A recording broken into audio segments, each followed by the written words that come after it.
love Israel? Israel number one. No politics here. Why you no love Israel? Oh, you hate it? I'm Israel high. I'm Israel high. I'm Israel high. I'm Israel high. I'm Israel high. I'm Israel high. I'm Israel high. I'm Israel high. You have forgotten to say I'm Israel high? Do you love Israel? You must love Hamas. You are Hamas. I'm Israel high. I'm Israel high. I'm Israel high. I'm Israel high. I'm Israel high. I'm Israel high. I'm Israel high. I'm Israel high. Oh, Israel not number one for you. Oh, anti-Semitism. Israel, small nation. Israel, tiny nation, surrounded by scary Muslims. Ah, you are anti-Semitism. You are Hamas. You are Hamas. No politics here. Say Israel number one. Tweet Israel number one. No politics here. No politics here. No politics here. No politics here. No politics here. No politics here. No politics here. No politics here. Say you condemn Hamas. Say I'm Israel high. Say you condemn October 7. You are Hamas. No politics here. No politics here. No politics here. No politics here. No politics here. No politics here. No politics here. No politics here. What's going on, everybody? I hope everyone's having a fantastic evening, afternoon, pre-noon, no matter where you are in the world. I'm Hassan Piker, and this is the HasanAbi broadcast coming to you live from sunny Los Angeles, California, folks. We're live and alive, and I hope all the boys, girls, and MBs are having a fantastic moment because today's a beautiful day. Today's a wonderful day. Today is Thursday, ladies and gentlemen. Folks, boys, girls, MBs, is Thirsty Thursday. It is Thursday, July 17, 2025. I'm Hassan Piker. This is the HasanAbi broadcast. Last stream until I take a weekend off for the first time ever. It's so funny that people are freaking out over it, both online and also in this community, because normally when I take some time off, some crazy shit happens. But it's not going to happen this time around, okay? It's not. Nothing crazy is going to happen. We're going to break the curse. But yeah. Folks, this is the part of the broadcast where I tell you about my personal news about what's going on in the world of HasanAbi Piker in between the time period where I press the stop streaming button and press the start streaming button. So help me God, that's what I'm going to do. All right? That's what I'm going to do. My hair is out of control already. What the frick? Okay, this is fine. I love when Uncle visits the stream. Who's Uncle? This one. Damn. Y'all need to fuck. Oh, we're fucking this weekend at Murad's bachelor party. That's right. Yeah, gay sex.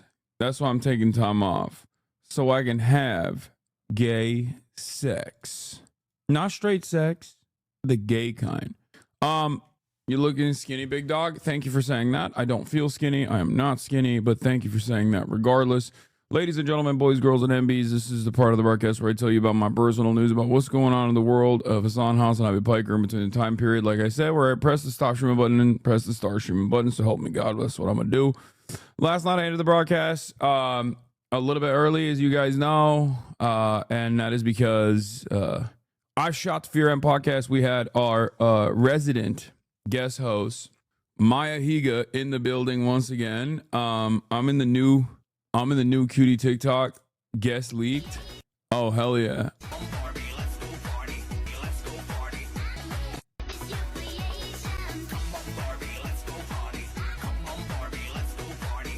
Your twerk is so stiff, bro. I know. I was trying to throw it back, but I was having a hard time. You're my trans mask inspiration pop. Hell yeah. Glazed by a bald man. Don ate like 10 banh mi's in New York City. Yeah, but he's also 6'3", 185, 9% body fat and natty, bro. Like I'm not on that same wavelength. I'm mostly just on the bike. I like bread. I love bread. God. Okay. First of all, I had 2 banh mi's from the same place, which was crazy. I didn't even try different places. But here's how I know I got a little bit of that tism in me. Cause like I go through phases with my food, right? Like I always eat the same food. I always eat the same food every single day, as you guys know. And then sometimes when I add in like a little bit of variety, I get obsessed with that food. Okay, just a little bit of that tism. Like not like crazy. Like I'm not going nonverbal, you know, but like just a little bit of that tism. Wait, what? I just got the most insane news of all time. Okay, well, I can't even reveal it, which is crazy. Anyway, it's good news, but not for me. No, it's not a new PC. All right, anyway, new PC's coming. It was supposed to come tonight, but it didn't. Yeah, last night the team fucking dialed it in. We had like multiple technicians in here, all up and down, looking at how to fix the situation. They escalated it with the technician, blah blah blah, all this stuff. Hopefully we won't have any F's today, but regardless, hold on. But yeah, a Redditor solved it. I don't think so. Anyway, look. I'm all over the place. This man said, talk about Gaza. Brother, every day I talk about Gaza. That's crazy that you're saying that right now. We're doing personal news. Anyway. Where was I? Okay, so hopefully the internet's not going to be that bad. At all. So we'll see. We'll see how it is. But where the frick was I? Oh, personal news. I'm all over the place. I'm sorry. I can't even get myself to lock in. Personal news, end of the broadcast, did the podcast, had a nice little dance piece. We got a couple. Cutie's on her hot girl shit, chat. You can't see here, but she was wearing, she was on her Tara Yummy shit, okay? Straight up. I think we like paid too much attention to it, and then it like kind of fucked up her confidence about it. But like she came in, she had the G-string on. It was crazy. Like she is, it's hot girl summer for Cutie Cinderella, and they're doing TikToks, they're doing all this stuff, and we're very proud of her. The Fear and podcast is very, very proud of Cutie Cinderella. You started this with the Brazil shirt theory. Oh my God, you're right. It was the Brazil shirt. When she puts it on, it's a hot girl shirt. When she puts that shit on, she turns into a different person. That's what it is. I don't care. Talk about Gaza, people are dying. Okay, man, you got it. You got it. Guy comes in just to fucking say that over and over again, just so I can ban him, and then he can like clip it and be like, Hasan doesn't care about Gaza. Literally 17 minutes into the podcast, into the broadcast. Yeah, that's really gonna get you. That's really gonna do numbers on Twitter, man. Everyone's gonna think I actually hate the pro-Palestinian movement. Good luck. So, yeah, did the podcast, went to bed, hung out with my cousin a little bit, didn't really have too much time, worked on the fucking internet stuff, and I think it's fine. I think the internet's gonna be fine today, but we'll see. But there's still more work to be done. New computer coming in, all this stuff, right? Yeah, I'm stop saying F. Don't do fake Fs. Okay, don't do fake Fs. Don't do it. Don't do the fake Fs. Are you hacked? Yeah, probably. But yeah, I woke up this morning, balled my freaking face off. Kaya obviously ran around, as you can tell. Oh, she just woke up. I also let Kaya on the bed last night, because it was like the first day after she got groomed, so she hadn't been outside yet. So she got to sleep in the bed with me last night, but that's the only time, because immediately today she's just rolling around in the mud as soon as I take her out to the park. But yeah, that's it. Are you sure it's not Ehud Barak trying to sabotage the stream since he's a known Epstein associate? Yeah, that's probably what it is. Bro, come on, let your dog sleep in the bed with you. Yeah, the only reason why I don't do it is because she gets nasty. Also, she doesn't even stay on the bed the whole time because she gets too hot. Chat, there is no grooming wipes that can fix this monster. I think you guys are out of your minds if you think I could just like fix the situation with grooming wipes. She is 120 pounds and she has 2 different coats on her, and like I would literally have to do full service, give her a bath every day for her not like, she picks up a lot of dirt. you're thinking of like a short-haired dog that you can just like use grooming wipes on. This is not a short-haired dog type situation. She's not a cat. She doesn't self-clean, even though she does have cat-like qualities. But yeah, that's neither here nor there. That's all I got for personal news. Let's blast off. We got a lot happening. Trump's got some bruising that a lot of people are talking about. We don't know what that's about. We'll obviously talk about that. Trump's got some bruises. Epstein saga continues as admin fires Epstein prosecutor. What else was I gonna say? Valkyrie squashed the Fear and beef online about it. Yeah. Okay, that's good. Damn, they're popping off, dude. What the hell? One day, 114,000 views. Goddamn. Cutie meets Ray's dead dad. Okay, hold on. Let me blast off real quick because we got some shit to talk about. Okay, Trump's got some bruises. Epstein saga continued as admin fires Epstein prosecutor.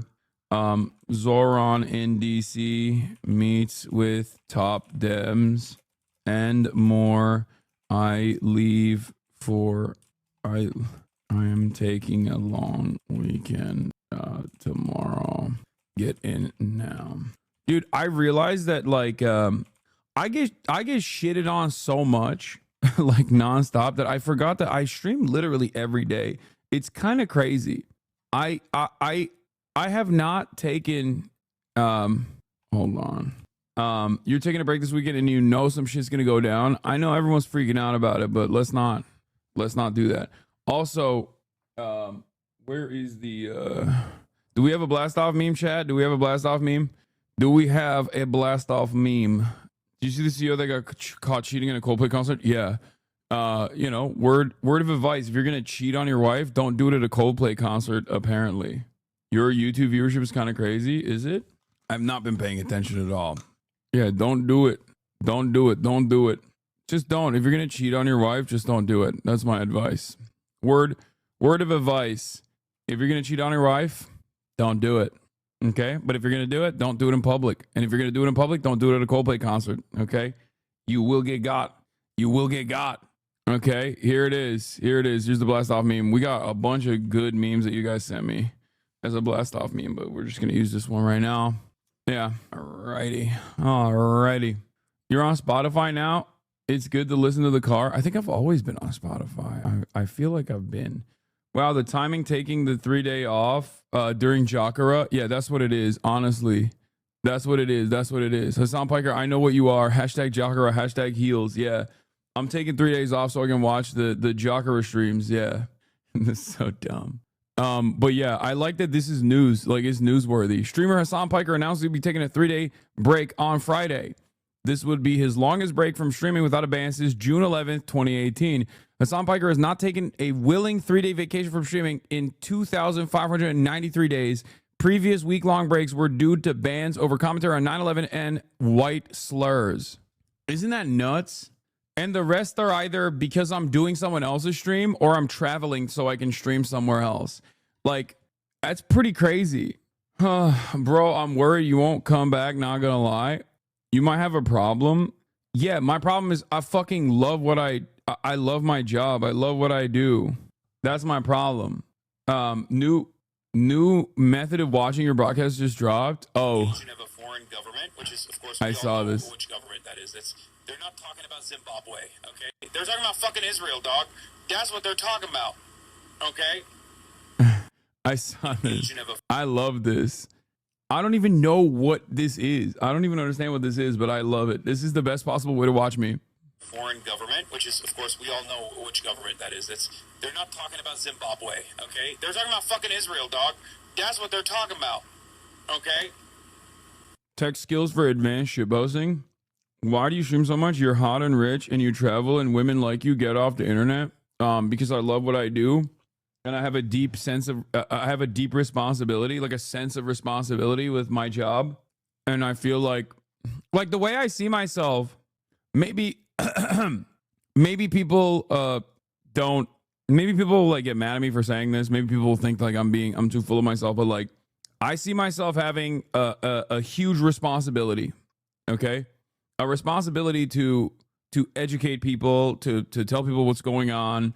Like it's like if fucking you know, for your parents, if like CNN decided not to go live one day, you know, like for a certain demographic, people especially people under the age of like 35, I am their primary source of news, and I try to do comprehensive coverage across the board, and I still try to do like other things as well on top of that to make it more interesting for myself, but that still serves the secondary purpose of like of you know, gaining like doing collaborations and doing fun stuff that like brings in a different audience every now and then, so that audience is more receptive and more charitable to what I have to say when I have a more impactful moment, when I'm doing, you know, regular news coverage and commentary, things of that nature.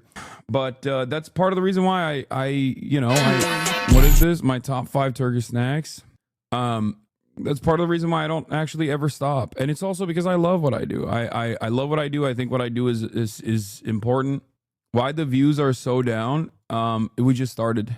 That's probably the reason. Or because I'm washed, because I'm done. Or because people literally thought I was taking a break. It could be why, because that tweet went viral. But hey, you worry about you, I worry about me, big dog. You know what I'm saying? Yeah, I've fallen off. I'm done. You ever react to speed in Turkey? No. What is this? My top favorite Turkish snacks: baklava. Fair. Facts. Donut kebab. Okay, very good. Dolma. I wouldn't put dolma at 3. I put donut probably higher than dolma. Köfte is pretty good. Okay, still put donut higher than that. Okay, I see what's going on here. All right, okay. Well, I see a thirst talk, I repost. You know what I mean? That's just how it goes.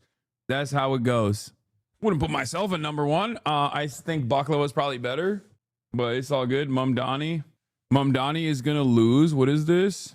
Oh, Curtis Sliwa. Yeah, he's the GOAT. Flashing pit at the DNC is crazy. No, it's not. Baklava's Greek, dude. Everybody stop with this fucking Turkophobia. This is anti-Turk slander, bro. Chill. Don't even fucking play with me. Don't even. Trump has DVT. Okay, let's get started with that. Okay, this is the top news story of the day. But first, we're gonna look at that. We're gonna look at what is going on with Donald Trump. Is it Goongate? Is it actually because he's fucking gooning too hard? We'll look at that. But before, what is this? Don't sniff it. Hasan, do not sniff that sticker after scratching the feet part of the young-looking anime cat girl. Do not sniff. What do you mean? Wait. What do you mean? That it said scratch and sniff. It's not my fault. It's not my fault, dude. What the hell? I got fired from my job, but it's okay because I'm working on an Anime Expo video now to cope. Woohoo. Show the wine about a beef coming to a close, coward. Sure. Yeah, speaking of busy, you've been filming for Furion, and I just want to say I saw the clip of you talking. I like that the world keeps turning and the certainties are still here. No matter who Cutie's co-host is on Wine About It, there's still fucking fear and drama. Okay? Thank God. The world keeps spinning. Okay? Every episode, there's gonna be some fear and drama. Did you see Harry Sasan said you hated him on the Adam Friedland, formerly Cumtown show? That's crazy. I do not hate Harry Sasan at all. I actually love Harry Sasan. I have defended him for fucking, okay? That is crazy.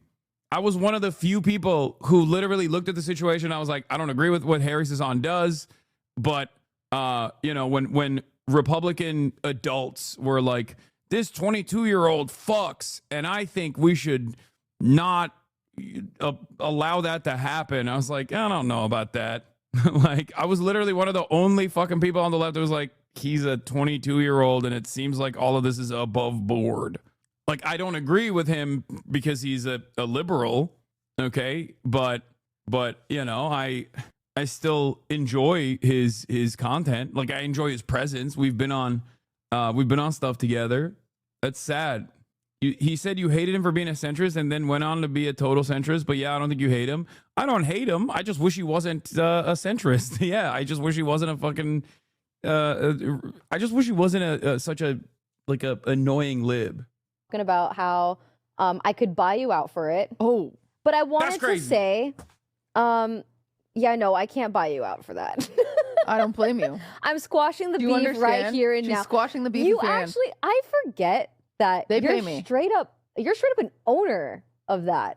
You're all a co-owner of that. You make so much money from that. Hey, I It's haven't paying signed the any papers. bills.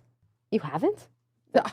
Yeah, I'm coming at you, Fiona. No, I actually No. wouldn't want it on paper because it's like if it dissolves one day, then I have to sign way more. But it's like not where if one of them freaking is like, who knows? Maybe Will is embezzling all the money, and then we have to like take him to court. Like, I'm not interested. Like, whatever, just pay me my That's my cut. You know what I'm crazy. saying? Like, But yeah, no, some people thought I was actually serious about like taking you away from that. And I just want to set it clear. Love, fear, and I think you I don't. honestly, yes, you do. Deep down, confess.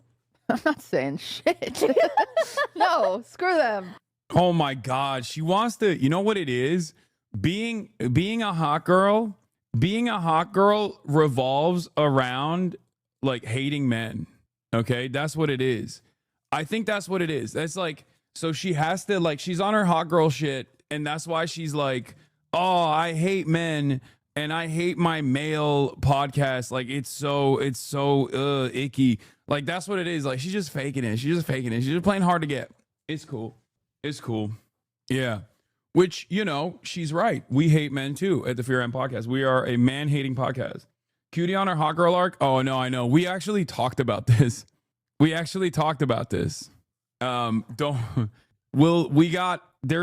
some meta here. Okay. You'll see on the next episode of the Fear and Podcast when it comes out on Monday. Hot girls get treated worse by men. They're allowed to hate them. True. Y'all got a 50% women audience. She on her hating man shit. She's a fake demon. I know. We have a larger female audience than she does on Wine About It, which is hilarious. Will Neff, I don't know her. What the fuck? I know she hates us. Dude, talk about the thong. Dude, I did in the beginning. I did. Cutie walks into the house with Maya, okay? And she's got a thong and it's like pulled up like super high. Like she was doing the Tara Yummy thing. And Will and I both went, oh my God, yowza, hamana, awooga, okay? It was so fucking cool. It is so sick. Yeah, Vanilla Mace, Tara Yummy, is a whale tail. Is that what it's called? I feel like that's a weird thing. Whale tail? That's, I don't know. Yeah, it was up to her ears, but it was dope. But I think like us, like paying close attention to it and highlighting it and like being excited about it made her a little bit self-conscious about it. And she just like kind of packed it up a little bit, but it was dope and it's cool. And we want more of it. We want more hot girl shit. It's a look. We like it. We love it. We don't just like it. We love it. So high it looks like a wrestling sling. Yeah. Dudes liking hot chicks. Fuck yeah. Okay, man. You made it a little weird. Okay. Femaganda. Abi ne diyorsun? Çok garipsin. Erkek arkadaşı yok mu? Evet var. Ulan biz kız kardeşimiz yani. Hoşumuza gidiyor. Allah Allah. Ne diyorsun? I like that. Wait, we made a term so it wouldn't be weird. I know. But Will, okay, don't leak it. Will, don't leak it. We had a lot of talks about like how, like what is the appropriate way for straight men like Will and I to be able to like show support to our friends who happen to be women who are on their hot girl arc. And you just have to tune in on Monday to really get a better understanding, because we went through like a comprehensive process, because it's a real issue. It's a real issue when you got like, when you're like a content creator or just in general, when you're like a straight guy, okay, and you have female friends and they're like doing stuff and you want to show praise towards it, but like there's no way to do that in a way where you don't look like a horny creep, you know? So we were trying to figure out how to do that without coming across like as horny creeps. Don't comment on your friends' bodies. Oh my God. Okay, woke of the day. Calm down. Like we're saying, we're trying to We're trying to find a way to support, okay, in a positive affirmations. Well, you are a horny creep. No. But yeah, bro, there is not a girlfriend in the world that wants her boyfriend acknowledging any of the hot girl stuff their friends do. I support by averting my eyes and playing Counter-Strike. Anyway, this is the fear and wine about a saga. It's coming to a close. I think, yeah, no, obviously, I'm not going to leave fear and I would be stupid. I think a lot of this job that we have, we are so lucky to have it. Yes. And we are so lucky to make $1 off of it. Yes. That I would be stupid to walk away from that paycheck. I will take a buyout if anyone wants to buy me out. But unfortunately, if you look at their Patreon and divide it by 5, I do make a significant chunk of money from them every month. And you are a part owner. You are not an employee in the traditional sense. What the fuck is happening? These people do not understand what a cooperative is. Okay? Cutie Cinderella fundamentally does not associate with the concept of a cooperative where she has equal say and equal pay. Okay? You make it seem as though this is like a paycheck. Why are you saying this? It is not a paycheck. You are an owner of the podcast. What the fuck? And it's so funny because everybody else understands this. Cutie Cinderella refuses. Cutie Cinderella understands it as well. And any time she comes close to like the recognition, she's like, no, never mind. That's not how it is. And I call that. You're making bank. I'm making bank. Yes, you are. But I called that is my event fund. That is my Deco fund. That's what I saw on the clip. Yeah. And that's when I was like, oh my gosh, that is so true. It's funny. I don't consider my fear and money like my money.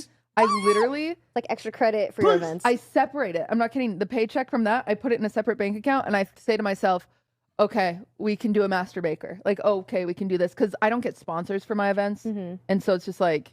You could though. Well, I don't know. The industry's maybe I'm but all right. She's a good class trader. She's the owning class, but across like a worker. What the fuck? How do you make that sound? Very carefully. Okay, that's how I make the sound, big dog. Very carefully. That's how it is. That's how it is. All right. They're calling you the OG Jokera. What is? I would love just. Okay, that's great. I'm not clicking. I'm not watching that. You're out of your fucking mind. All right.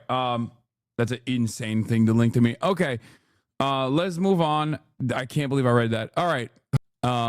We got a lot. Listen, refresh the tweet. Maya stole your reply. No, just don't worry about it. Just don't fucking worry about it. All right. Don't worry about it. Don't worry about it. Just watch the podcast. Just fucking put the podcast in the bag, little bro. Put the podcast in the bag, little bro, on Monday. Just click play on Monday morning and you will know everything you need to know about what we are doing. Ready yourselves, things that happen, time, 0 days, 3 days, no streaming. If you would please consult the... Yeah, okay. Well, things might be happening.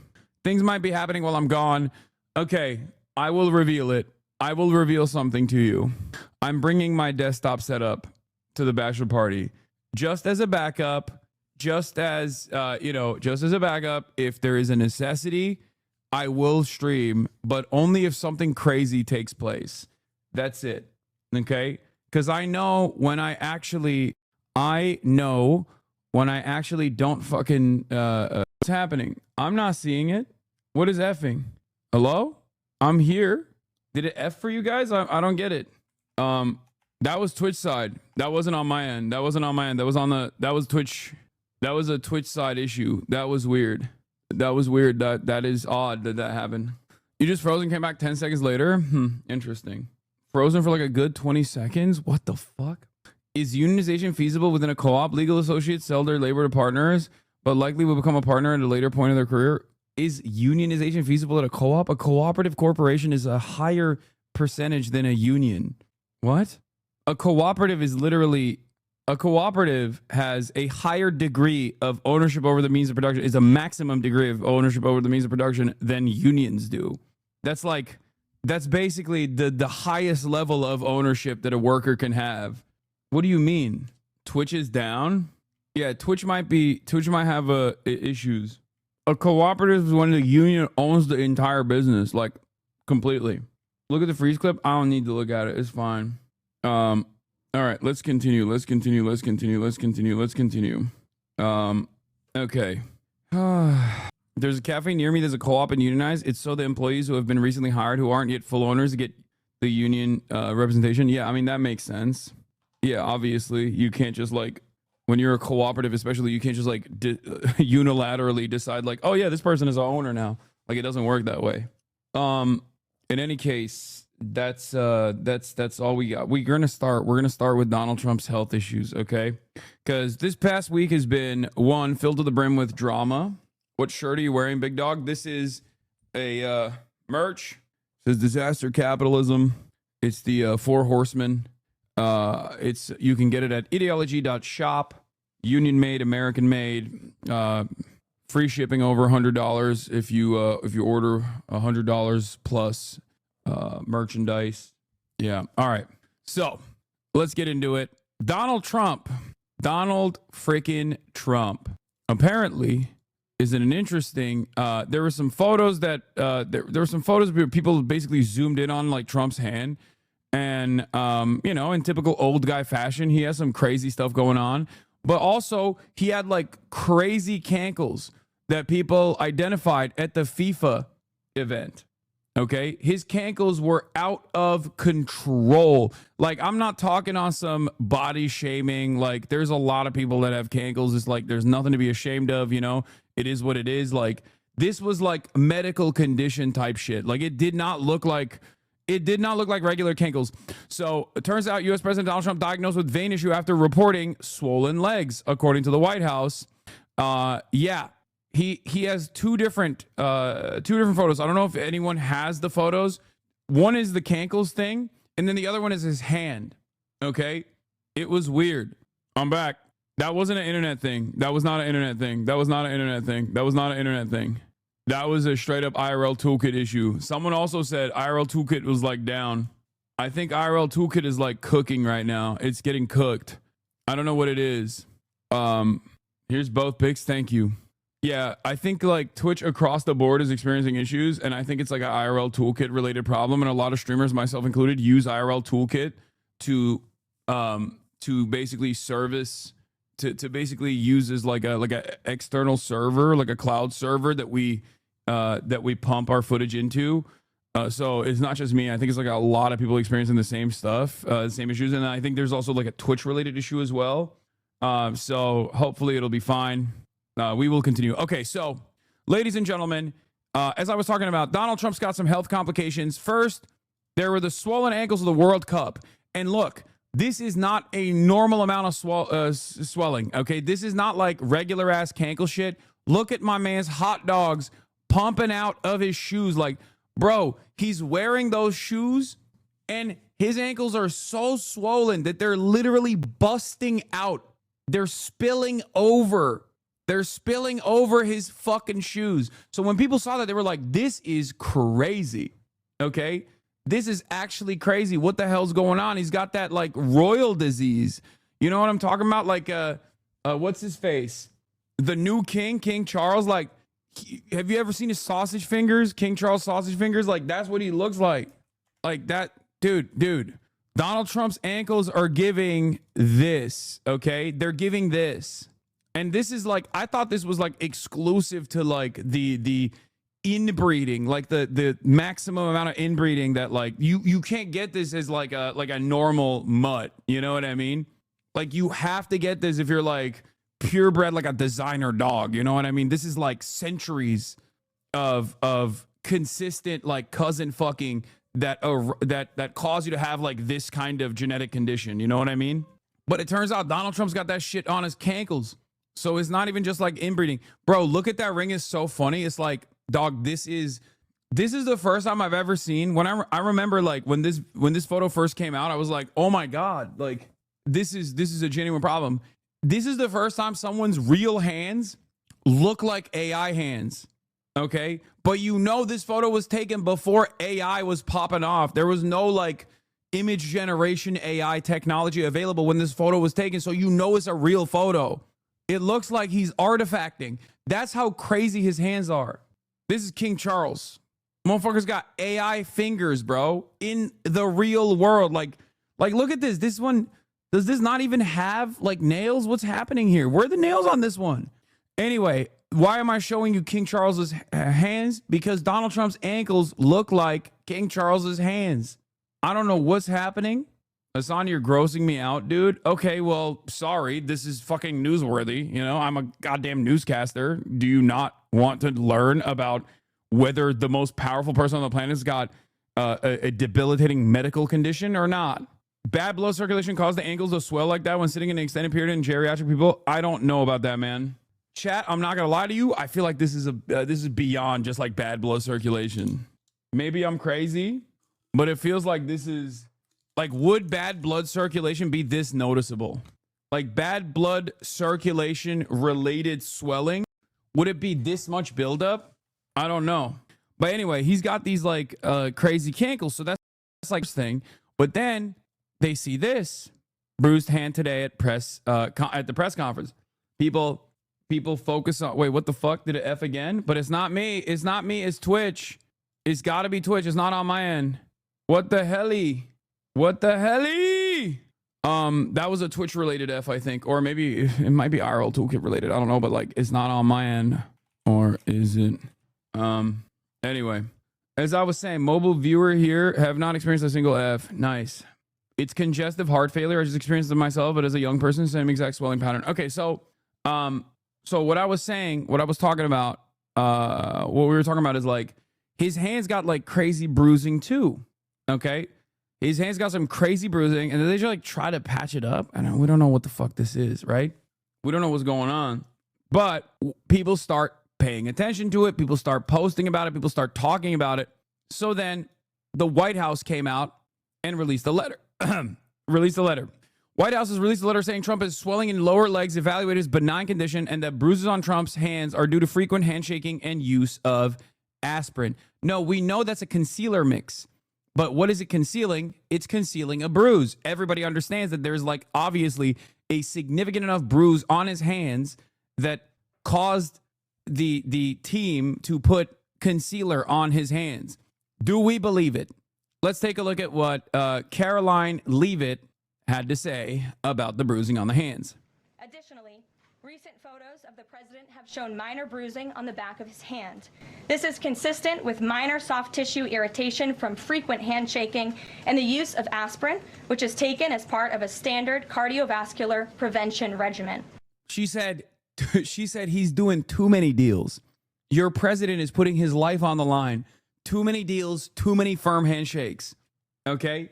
That's crazy. This is a well-known and benign side effect of aspirin therapy. And the president remains in excellent health, which I think all of you witness on a daily basis here. So the president, additionally, recent photos of the president have shown minor No one thinks he's in excellent health. He is a medical phenomena because he's so fucking fat and he doesn't do any exercise. He's fat as fuck, doesn't do any exercise, and he eats like shit, and yet he's still a dynamo. We don't know how. He is a medical phenomena, but no one would say he's in excellent health, okay? Nobody on the planet would look at Donald Trump and go, well, that's a picture of health right there, because he's not. He is deeply unhealthy. He looks deeply unhealthy. Who thinks he looks healthy? Reminder, this is his peak form. It's heartbreaking. Yeah, exactly. Trump has mammoth ass and visible panty line. Looks like two polar bears fighting a pillowcase. I mean, this is like one of my favorite photos of Donald Trump. Obviously, yowza, awooga, humana, humana, humana. Like, he is so sexy. He has got an ass for days. You know, I'm feeling some type of way. Obviously, I'd love to get up in that ass. I mean, it is a mammoth ass. It's true. Like, you can see the panty lines too. Like, obviously, it makes everybody feel some type of way. This is exactly the reason why people are obviously sexually attracted to him, because he's big booty. He's a big booty bitch. Okay? Everybody knows this. I'm sorry for objectifying the president as a victim of objectification as a male myself. I feel like I just can't stop myself. Awooga, awooga, Humana, okay? Do you think he wipes his ass clean? It's impossible. You need a whole fucking treatment, okay? You need a squadron to go all up in that crevice, okay? Shit is the fucking Mariana Trench down there, okay? Get out of here. You don't gotta like him. I will never be as cheeked up as him, okay? He doesn't need a bidet. He needs a pressure washer up in that bitch. Yeah, he needs a fire hose. Maximum pressure. Okay, let's continue and talk about some other shit. So yeah, anyway, yeah, his shit's busted. Okay, I guess he's been evil for too long, and finally it's catching up to him. I don't know. Evil never dies. Probably not. It's not going to happen. I don't think anyone's. I think he's going to change. Okay, let's be real. I don't think we're seeing any changes anytime soon. I don't think I know this from my own personal experience with Erdogan, okay? And I know that, there are Russians out there who have, for decades, also felt the same way. When you live in a country like Turkey, or when you live in a country like Russia, or I guess when you live in a country like America now, there's always this fantasy that somehow a medical complication is going to free you, is going to liberate your nation, okay? From the treacherous grip of whatever kind of psychotic, despotic leadership you have. It never happens, okay? I will never believe that. I have spent years and years and years thinking one day, oh my God, is this the time? Is this the time? Is it finally happening? That's a huge meta in every country where there's an awful fucking somewhat charismatic, despotic, tyrannical leader. People will always quietly, or not even quietly, sometimes openly discuss divine intervention, some kind of medical condition that will finally take out the leadership. It does not happen, but it is pretty funny. I will say it's pretty funny that Americans are also experiencing this now. Because America, more and more people are recognizing that America is not the democratic country that they thought it was. So that's where we're at. He's making Horcruxes. He's immortal. The original child of Yakub. DJT is over 10,000 years old. Breaking. Donald Trump has been diagnosed with chronic venous inefficiency per press secretary. This condition, where veins have trouble sending blood from the legs back to the heart, often cause damaged valves. This can lead to blood pooling in the legs, causing various symptoms and complications. That's it. Yeah, he's gooning. I think the only solution is gooning. Yeah. He underwent vascular testing after he had swelling in his legs. All results were within normal limits, and the president remains in excellent health. He's a gooner. He is a gooner, okay? That's what it is. I think he's gooning too hard. All right. Speaking of, I guess I won't get into the gooning too hard stuff yet. Here's Matt Lieb. Let's do this quick meme here, and then we will move on to the news. Specifically, NPR getting defunded. NPR and PBS, Piker Broadcasting Service, or the Public Broadcasting Service, getting defunded. We'll talk about the damage of that, obviously, and a lot more in a second. But before I go, I am going to just play this clip for you guys about who is the real reason why people have not come out and said anything about Israel for a long time. Let's take a look. For 20 months, you've been asking me the same questions. Hey, what are your thoughts on Palestine? What do you think about the whole Palestine thing? Hey, you've been making content about politics and social justice for a decade, but are weirdly silent about Palestine. What do you think about it? It's a genocide. Okay? Are you happy? I've known it's a genocide, and I've always been against it. Well, hey, how come you haven't said anything about it? I have. I've been writing about it every day in my diary. Yes, I haven't said anything publicly for 20 months about it. Because why? Because what good would it do?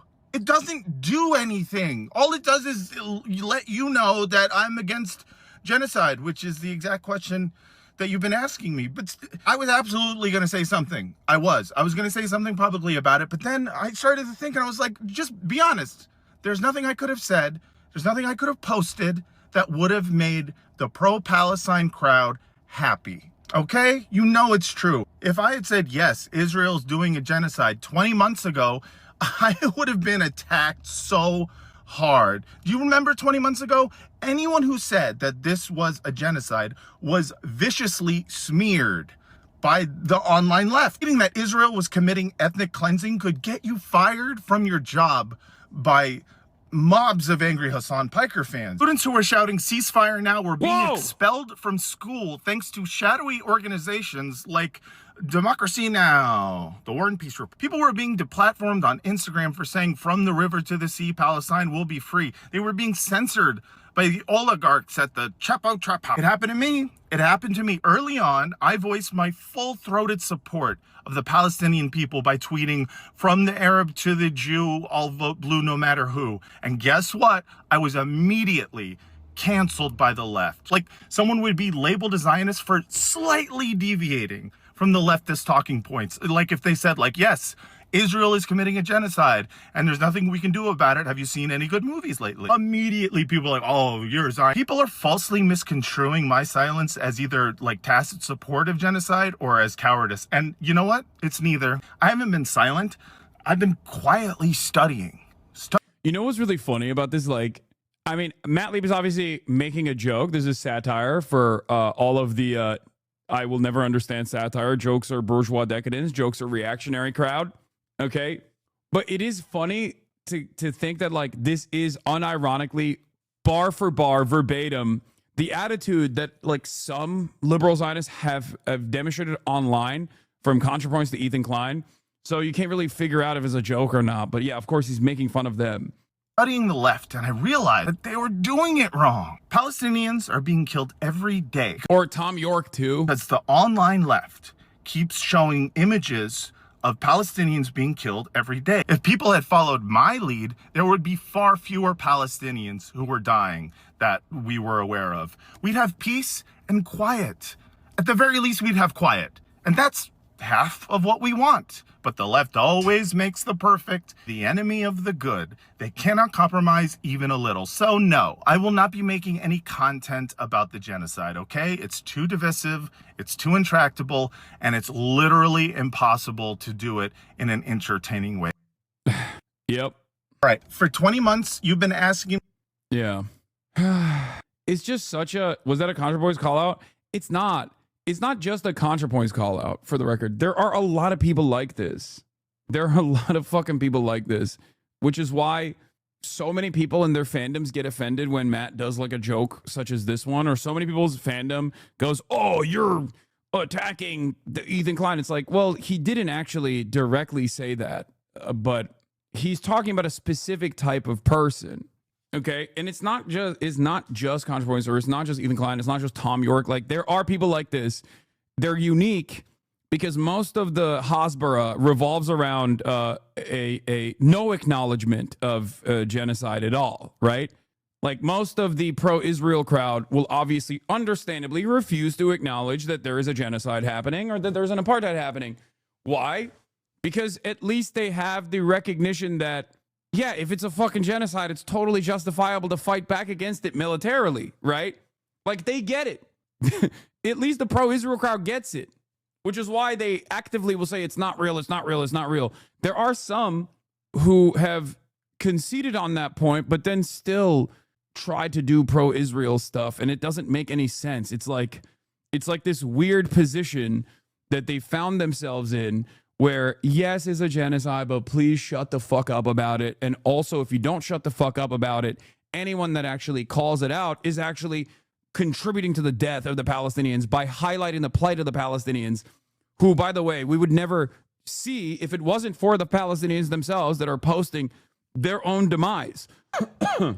Also, Hasan, I don't live too far away from you. One day I got to come on the show and react with you. Thanks for protesting in LA. No. What the fuck? That's a crazy thing to say, chatter. Yeah, you're a G. Okay, thanks, man. But no, that's not how this works. You don't just go, hey, man, I'm pulling up to your house as a fan. That's weird, dude. There's no invitations like that. That's crazy. All right. Did I miss the Trump health issue chat? You did. We briefly covered it. There is not too much to talk about. Let's get to the real health of the American democracy that is also unhealthy. The Trump administration, the Senate is passing $9 billion in spending cuts, including cuts to public broadcasting and U.S. aid. The deadline for Congress to pass President Trump's requested cuts to foreign aid and public broadcasting. The Senate narrowly approved the $9 billion budget cutback. Now the House has until midnight tomorrow to send it to the president's desk. Let's bring in ABC's Jay O'Brien on Capitol Hill for more. Jay, Republican Senators Susan Collins and Lisa Murkowski joined Democrats in opposing this final bill. What's the latest on how this vote went down, and what opposition does it face in the House? Listen, it's pretty simple. It's pretty simple. If you want to be on the HasanAbi broadcast, okay, as a fan, you have to become ZOHRAN Mamdani. You have to run for office as a socialist, and you have to create a groundswell of support for yourself, and then you can come on the fucking broadcast. That's how it works. Okay, so go out there, run for office, and win, and then I'll have you on the stream.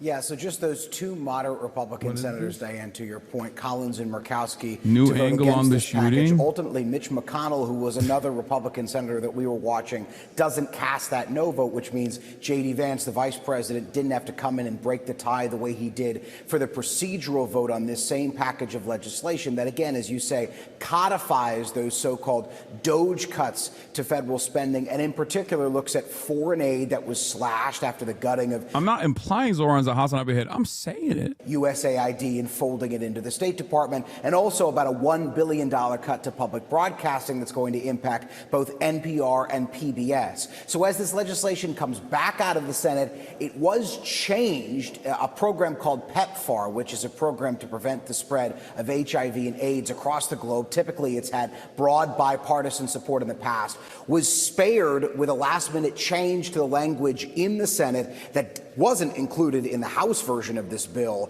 Now this bill, because of that change, has got to go back to the House. And as you say, it's unclear the level of support that it has. I've talked to some hardline House Republicans who typically are spending hawks, who typically would be sticks in the mud with any kind of bill that was rewritten by the Senate, who say, in general, they seem okay with this language because in broad, it's $9 billion plus worth of cuts. And they're not necessarily that upset that this $400 million PEPFAR program was largely spared by this, because this does take a serious axe to other foreign aid programs, including other foreign aid health-related programs across the globe. So this looks like it might have an easier path out of the House of Representatives, but that's if the House gets over its own drama right now and a paralyzed House floor, or what was previously a paralyzed House floor, because of this ongoing crypto bill fight.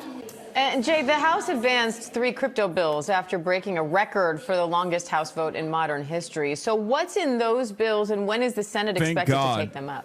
So these are bills that regulate crypto writ large. One of them has already passed the Senate. It regulates so-called stable coins, a specific kind of digital asset. And there's another bill that has broader ambitions than that hasn't cleared out of the Senate yet. These bills were held up. Again, as I said, the House floor was paralyzed because there were hard. Thank God they advanced the 3 crypto bills, dude. I was really worried, okay? I like that there is... I like that people our politicians are doing the most, Democrat, Republican alike, when it comes to like doing shit about cryptocurrency, most of which is actually protecting cryptocurrency and the interests of people who have cryptocurrencies, or deregulation. Sometimes there's a little bit of regulation, but even that regulation is like beneficial for, like, it's the same principle behind Sam Bankman fraud that was actively trying to write legislation that benefited him personally. There is a lot of lobbying around cryptocurrency. I do not trust any of the bills that this Congress passes that tries to even actively regulate cryptocurrency. I think it's all garbanzo. It's all a scam. Even though Bitcoin is up, it's 120, whatever. I don't care. I'm not touching it. I don't know. It's very. I don't think it's ever going to go tits up, but I will say that it is just an unregulated, insecure security that is not associated with anything that you can even point to. And I guess it's like a secondary. I mean, you could make the same argument about. I guess you can make the same argument about the stock market in general, and it's true. But at least the stock market, or at least like the global economy, is run by the confidence that people have in the American empire, Whereas with Bitcoin and whatnot, there's like not really anything going on. It's just even more fake than the stock market. It's not a security, it's a speculative asset. It is. But it's just not even associated with anything. It's just extra gambling. Hardline Republicans who had serious concerns about what's called a central bank digital currency, essentially a digital asset taking the place of the U.S. Bitcoin also allows criminals to hide their activity. That's why China banned it. I mean, that's the only good thing about cryptocurrency. And even that part is like actively being suppressed anyway. Okay. The only good thing about cryptocurrencies is that it's supposed to be like a way for people to continue, like, you know, funding initiatives that you normally wouldn't be able to fund. It's not always what the government considers to be bad is not always bad necessarily. You know what I mean? Sometimes it is really bad, though, of course. Like, you know, a central bank cryptocurrency would be bad. It'd be easy to track and freeze our assets. Yeah. So much of the cryptocurrency world does unironically revolve around unstable, get rich quick, make everybody else hold the bag ass fucking schemes, though. So anyway, whatever. Let's continue. I don't want to even talk about cryptocurrency. People get so mad at me. Privacy concerns with that. There's no plan in the works for that. This bill doesn't talk about that, but they say this bill doesn't do enough to prevent the emergence of that possible fear that they have. So they held this vote up on that key procedural vote, dragging it out, as you say, to be the longest vote in the history of the House of Representatives. Ultimately, they say they got concessions out of both the Speaker and the White House to include language about their concerns about that digital currency in a future piece of defense legislation. So they ultimately voted yes on that key procedural vote last night, which tees up these overall crypto bills, a top priority of the president, who has billed himself as the most crypto-friendly president in history, to ultimately go to a vote today. And in theory, unless there are other hangups, pass. And after they get over those crypto bills, then they got to take up that rescissions bill that we were just talking about that came back from the Senate. All right. Jay O'Brien on Capitol Hill with a lot to keep track of today. Jay, thank you. We've been listening to the White House press briefing there, hit a number of topics, most notably, or among the notable topics, we heard about the president's medical condition, with the White House press secretary there saying that he was evaluated by the White House medical. All right, we already covered this. President Trump slamming some of his own this morning, supporters who say he should release more records from the Jeffrey Epstein sex trafficking investigation. Howard Lutnick's firm Cantor Fitzgerald is responsible for the USDT, that Tether, one of the biggest stable coins. It has never passed an audit and is very, very sus. It props up a lot of the crypto market. Guarantee he's lobbying hard behind the scenes. I mean, what do you mean behind the scenes? He's lobbying hard in front of the cameras. He is literally slammed inside of Donald Trump's ass cheeks every single time. So much so that anti-Semitic people have decided, like, he's Donald Trump's handler, his Jewish handler. Like, he's literally always there. He's always behind Donald Trump all the goddamn time. So he's not exactly been secretive about his ambitions. You know what I mean? How does crypto benefit the US dollar? I don't think cryptocurrency benefits the US dollar. I think cryptocurrency is or at least for like a lot of the maximalists, like they think the cryptocurrency will be the new sovereign currency, except so much of it is in the hands of a couple people and we don't know who the fuck they are. And not only that, but also it is a direct competitor to the global reserve currency, which is currently the petrodollar. But again, the petrodollar is like tied to an asset to a certain degree. It's also propped up by the confidence that people have in the American empire. Very, very rare L from Hasan. No, I'm just look.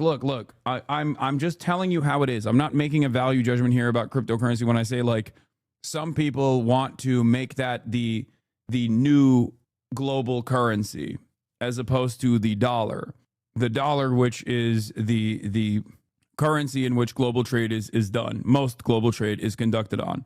But it goes against American empire and American hegemony. That is the truth. Especially considering that we don't know if, like, let's say Bitcoin became the global currency in which people do trade and it replaced the dollar. We don't know who owns, like, massive fucking stockpiles of Bitcoin. Like, a big chunk of the Bitcoin is in the hands of, the speculation is in the hands of one person, right? That is an insane amount of power for one individual to just like what? Single-handedly become the most powerful person on the planet, like Satoshi or whatever. Trump is selling out U.S. power to his buddies. Same thing with firing Jerome Powell, torching our long-term economy for short-term stock market gain. I think that Donald Trump and his buddies are basically picking apart the American empire's dying corpse for scraps. That's what I think. One of the most terrifying aspects of the big booty bill was America and the American government officially moving away from renewables. Okay? This is one of the major reasons why Elon Musk understandably was frustrated with the bill.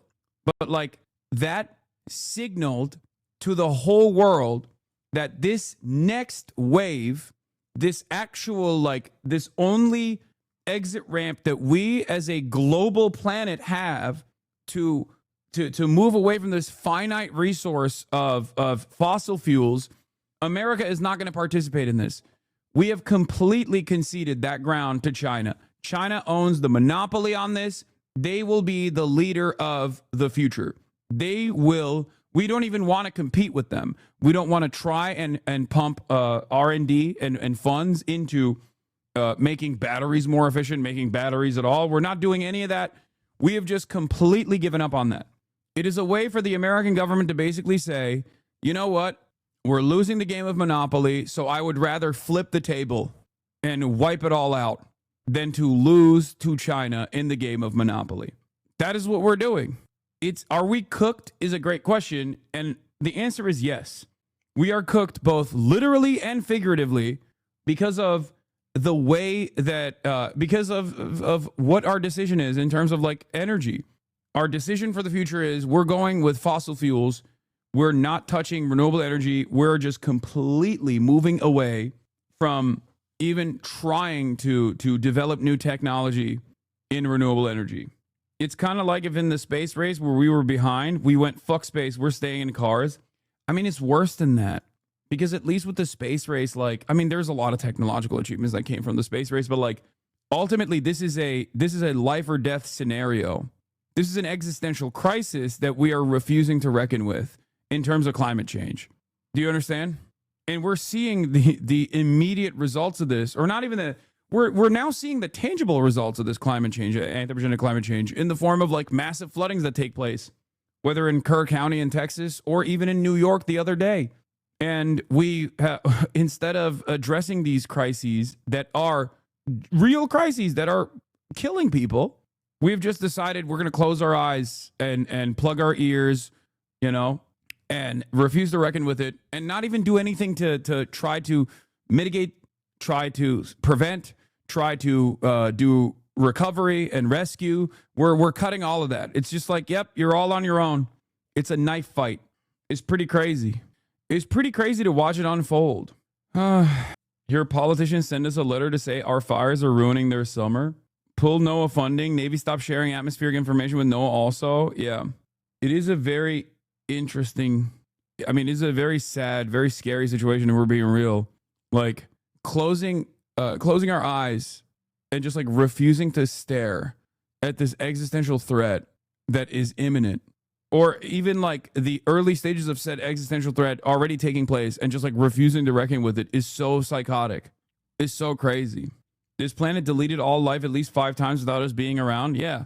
And I don't know. I mean, what are you going to do?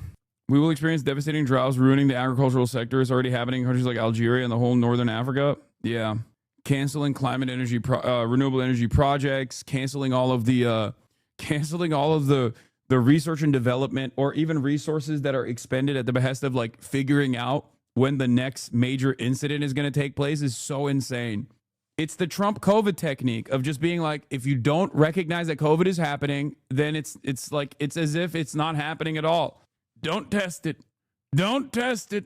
But here's something that Trump is also trying to avoid talking about, and that is the Epstein files. And in the process of trying to avoid talking about it, he just keeps talking about it and extending the conversation. President Trump spars with Republicans over Epstein files controversy, calling it a big hoax. Let's take a look.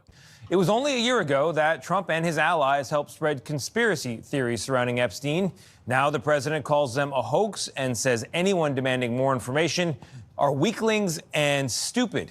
This is why your lack of support and advocacy for indigenous governments is a problem. Yeah, you're right. I'm antagonistic and against whatever this means. Indigenous governments. I don't even. Thank you. As you guys know, I'm famously against. I always. Not only do I refuse to support it, I'm actually against it.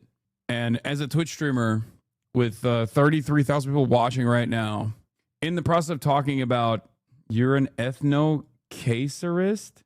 What does that mean?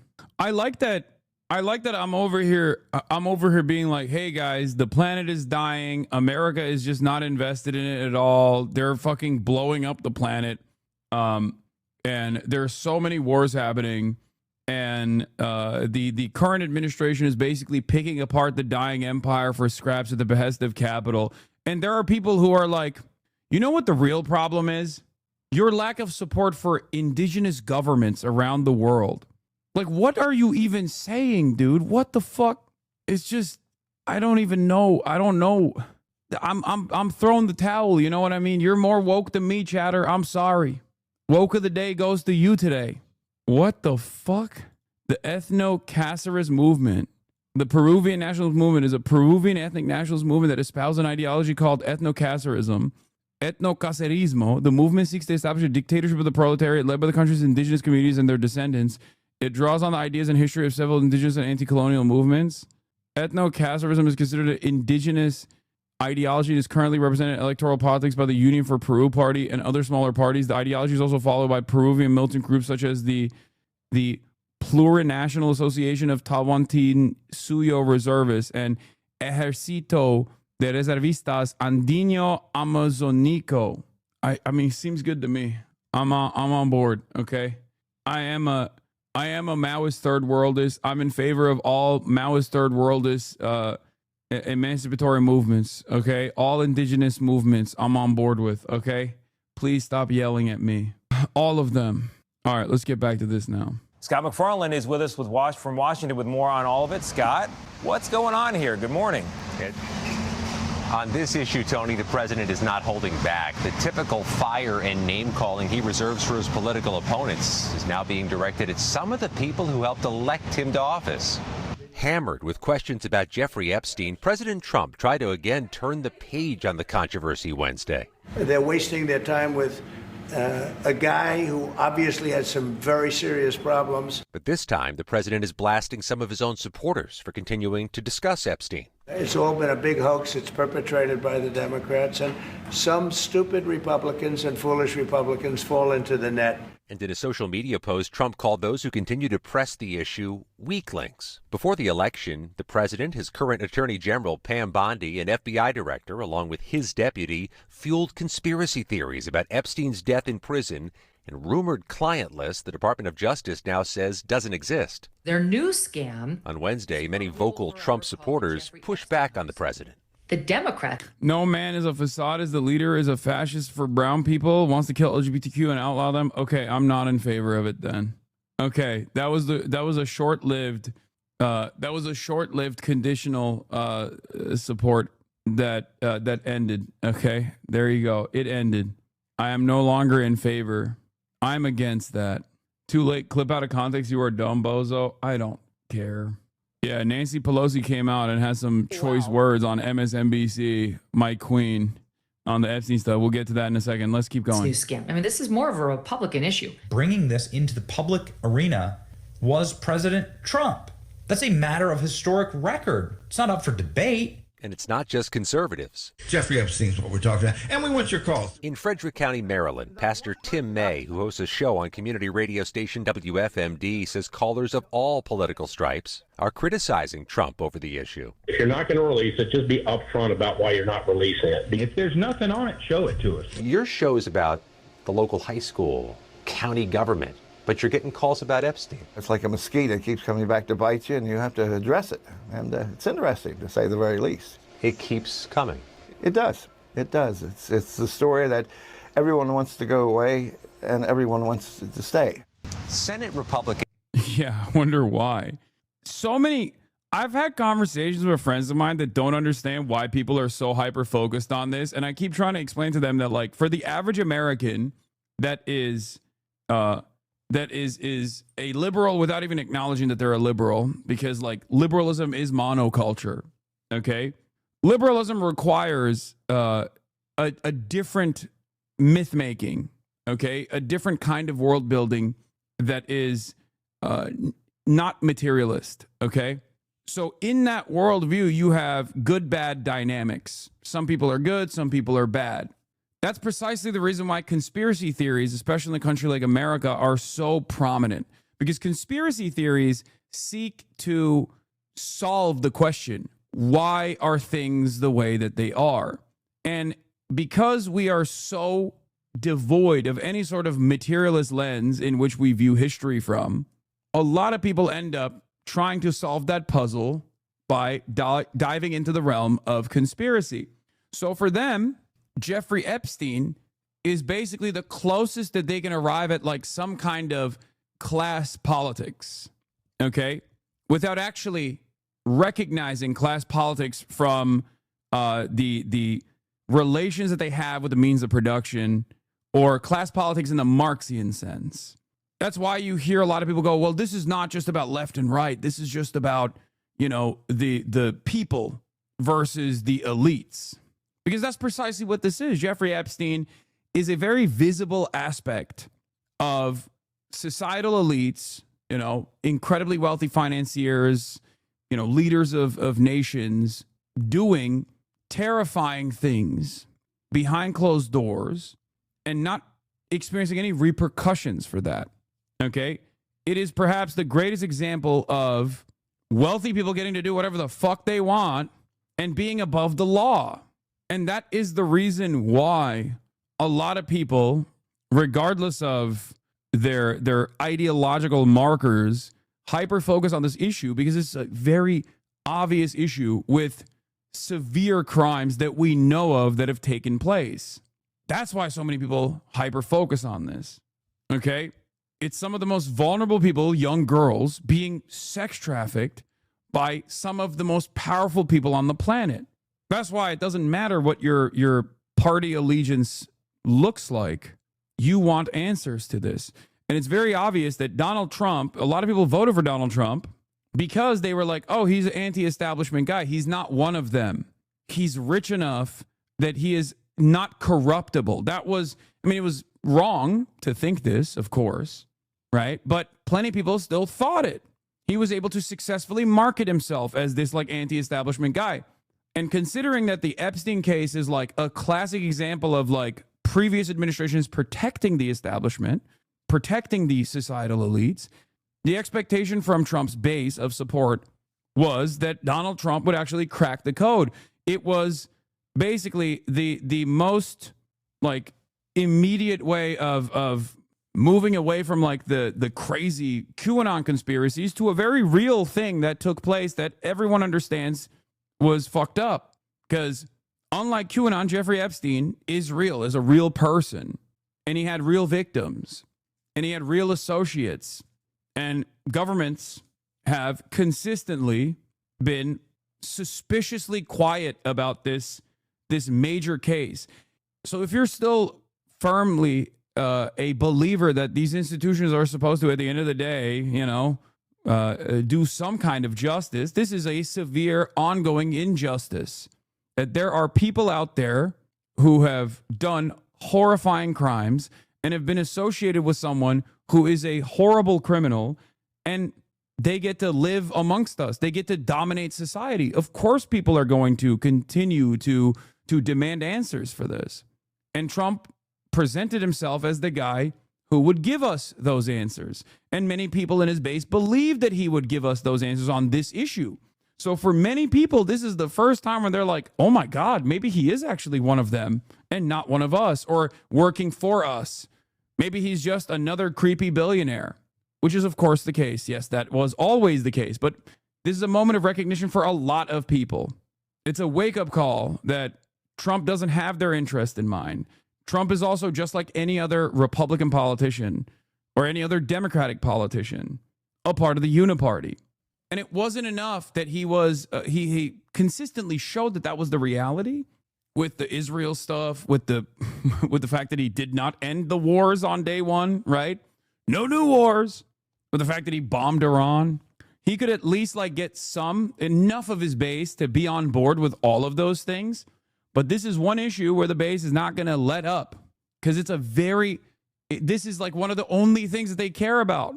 And one of the only things that they know Trump has complete control over. So if you have complete control over the release of these files and potentially, letting justice be served, and you're refusing to do that, then yeah, of course, people are going to be frustrated. I'm a dialectical materialism moral philosopher actively working on a theory to build classless tool of relatability that anyone can use to assess themselves as an individual in terms of knowing active and historic oppression. I'm writing about my thoughts of memology, virality, communism, and to be honest, anything. Jesus Christ. Chronically on Lenin, Substack. Why you are a communist? That's crazy. Charlie did a video on it. It should be painfully obvious to anyone that's been following all of this. Yeah, this is also the other reason why, like, a lot of otherwise, like, apolitical guys who have shied away from doing a lot of commentary as of late are grabbing onto this. Because this is an apolitical issue. And by that, I mean, this is an issue that you can talk about without alienating your right-wing audience. This is an issue you can talk about without having... It's a unified issue. So it's one that you can talk about, which, yeah, Ludwig did one too. Unsurprising. Because remember, Moist Critical basically said, I'm throwing in the towel. I don't want to do this like drama stuff anymore. And part of that was because like people were obviously yelling at him quite a bit. And it's a shitty situation to be in. I totally understand that as someone who gets yelled at quite a bit professionally online. So, that's part of the reason why like, people like Charlie and Ludwig will release their takes on this, because it's not something that like right-wing content creators and their audiences will yell at them over. Because let's be real, a lot of these guys, regardless of their own personal political perspectives, I think shy away from releasing takes that might alienate some in their base of support, not because they're worried that like people are just no longer going to like them. I think it's mostly that they're worried that they're going to be targeted and yelled at, because they see it. Every content creator sees how people get treated if they have an honest opinion that deviates away from whatever the commentary space and their right-wing, apolitical right-wing opinion is. You get harassed endlessly. You have bots that come after you. So the reputational damage is not worth putting your name out there.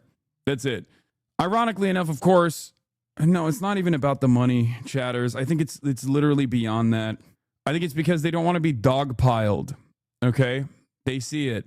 That is in the same way that the government actually engages in chilling effects on speech by actively suppressing speech, by jailing dissidents, the internet side of things, the internet commentary side of things is basically kept together with negative pressure. A consistent flow of doxing, harassment, and threats, and people that come in and try to ruin your fucking life. And many creators see that and they say they don't want to be a part of that. They're too afraid to put their name out there and get fucking endlessly harassed. Ironically enough, I've talked about the negative consequences of this.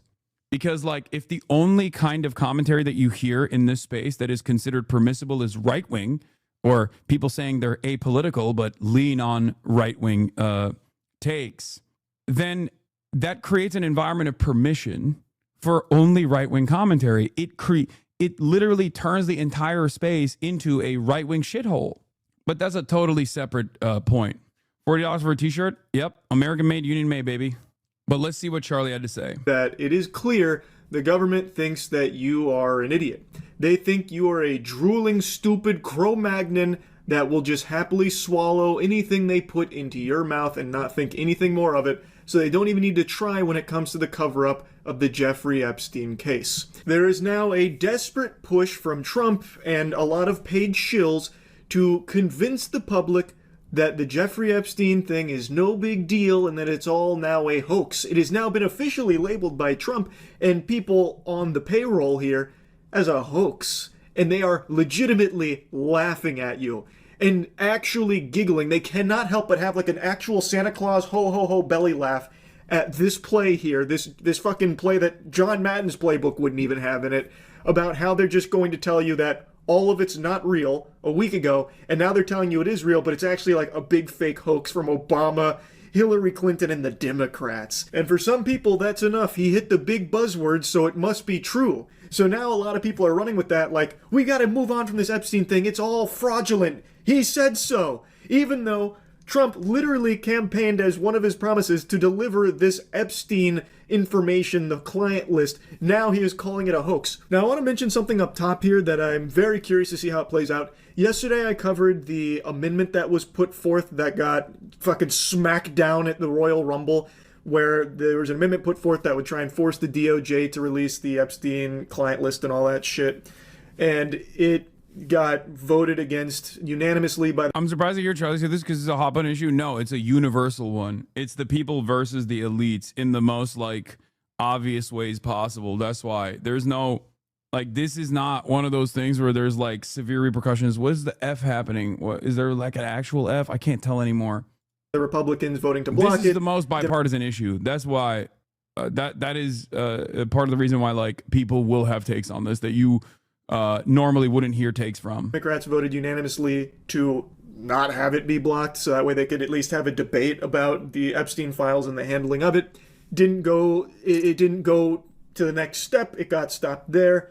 And there was a lot of like citing of confusion and how like, well, actually, no, that's not what the vote was for because it was attached to the Genius Act, which is a different cryptocurrency legislation. So they were voting to not do that. And then this was slapped on top of it. So they had to vote no or else it'd give the floor to the Democrats or something. But ultimately, the end result was the same. It got blocked. Well, today, there's a new proposal that's getting put forth that is aiming to do something similar in a different way, that has support from all the Democrats and 7 Republicans as of now, but apparently even more will be co-signing it, about releasing the Jeffrey Epstein client list and that kind of shit. So I'm very curious to see how that unfolds. I'll go ahead and play you a little bit here where they interviewed. And tomorrow. And this is to force, this is a discharge petition, right? It's going to force this bill onto the floor of the House, and then what does it say? So it's both the discharge petition and the bill. It's the discharge petition is to force it on the House. The way it works is Thomas Massie and I introduced it yesterday. It takes 7 legislative days before you can actually go through the discharge petition. We're likely going to be in August recess. So the reality is it probably will come up for a vote after the August recess. And the bill says to release all evidence for the Epstein file, but it makes it clear that does not include any of the victim information. It does not include any child pornography. It gives the DOJ the ability to protect the victims, but to release all the other evidence and files. So here. Now, I'm not the most knowledgeable person. I'm a fucking Neanderthal when it comes to most things, but from the sound of things here, it seems like this is a step in the right direction to maybe finally getting justice for the victims here of Epstein and all of his clients, instead of what's currently happening where the current administration is just trying to bury it and being very clear that they're not even fucking pursuing any kind of action against all of the people they have all this evidence on and not releasing any of the client list information. This seems like it's trying to force that to come forward and maybe eventually, hopefully, get those criminals thrown in jail for all of the crimes they've committed. I guess we'll see how it all shakes down, but I wanted to mention this up top because it seems like it is finally getting to a point where there is some kind of legislation being drafted to try and push this issue more forward. Now, let's talk about how Trump continues to handle this. He is like full-blown melting down about the whole thing and fully lashing out at his own base now. He is attacking even his most adamant supporters over the Epstein. What? It's POCD, pedo obsessive compulsive disorder. People are really too obsessed with pedophiles. The richer, the better. After the big X, you can't get beyond hidden evidence, become unrewarding, then you will know. Talking about this is on par with UFO disclosure. It's a joke, and we know how to take care of it. I mean, there's a difference between the Epstein stuff and like Pizzagate, right? Like, I think like Pizzagate is completely fucking insane. Or people thinking that like Wayfair is participating in like the sex trafficking of minors is completely fucking insane. Jeffrey Epstein is a criminally convicted pedophile sex trafficker. Like, that's not a criminally convicted pedophile sex trafficker that was associated long after he was outed and arrested and jailed and got a sweetheart plea deal with global elites. I think that there's a difference between, like, I know that the conspiracy theory and real conspiracies, like a conspiracy to commit a crime, and the language used here kind of muddies the waters. But there is definitely a fucking difference between someone like Jeffrey Epstein and what level of involvement he had with people that we know of and people that have been able to hide their involvement, and what kind of illicit actions that they engaged in, as opposed to like UFO shit. It's not that complicated. People get obsessed with pedo catcher shit because it's the lowest rungs of society. So even if someone's is a grandma pill stealing piece of shit, they can always find someone else that society hates even more. The Epstein factor brings it to a whole different level, though. Yes, exactly. That is definitely a thing that MHUD has talked about before as well, but I've also talked about as well, like the whole like pedo catcher stuff that like pops off. In most circumstances, you see like people who engage in that kind of content, people who make that kind of content are pieces of shit themselves, and maybe even sometimes pedophiles themselves, right? But the reason why they do that is because like it's the easiest way to say this is the most evil person that you can. A pedophile is the most evil person, right? That you can point to. And then by definition, you're going after people who are the most evil people in society, so you look good in comparison, no matter how big of a fucking piece of shit you personally are. This is not the same thing, though. You know what I mean? This is not like going online and like trying to trick like a mentally stunted adult and then ritualistically humiliating them in this like honey trap scheme that you created so you can get fucking clout on kick.tv while simultaneously you're doing a lot of illicit shit on the side. This is very different than that. This is, you know, Prince Andrew and disgraced financiers and former heads of state and former intelligence agency leaders were directly involved with this person. Okay, that's a totally separate realm.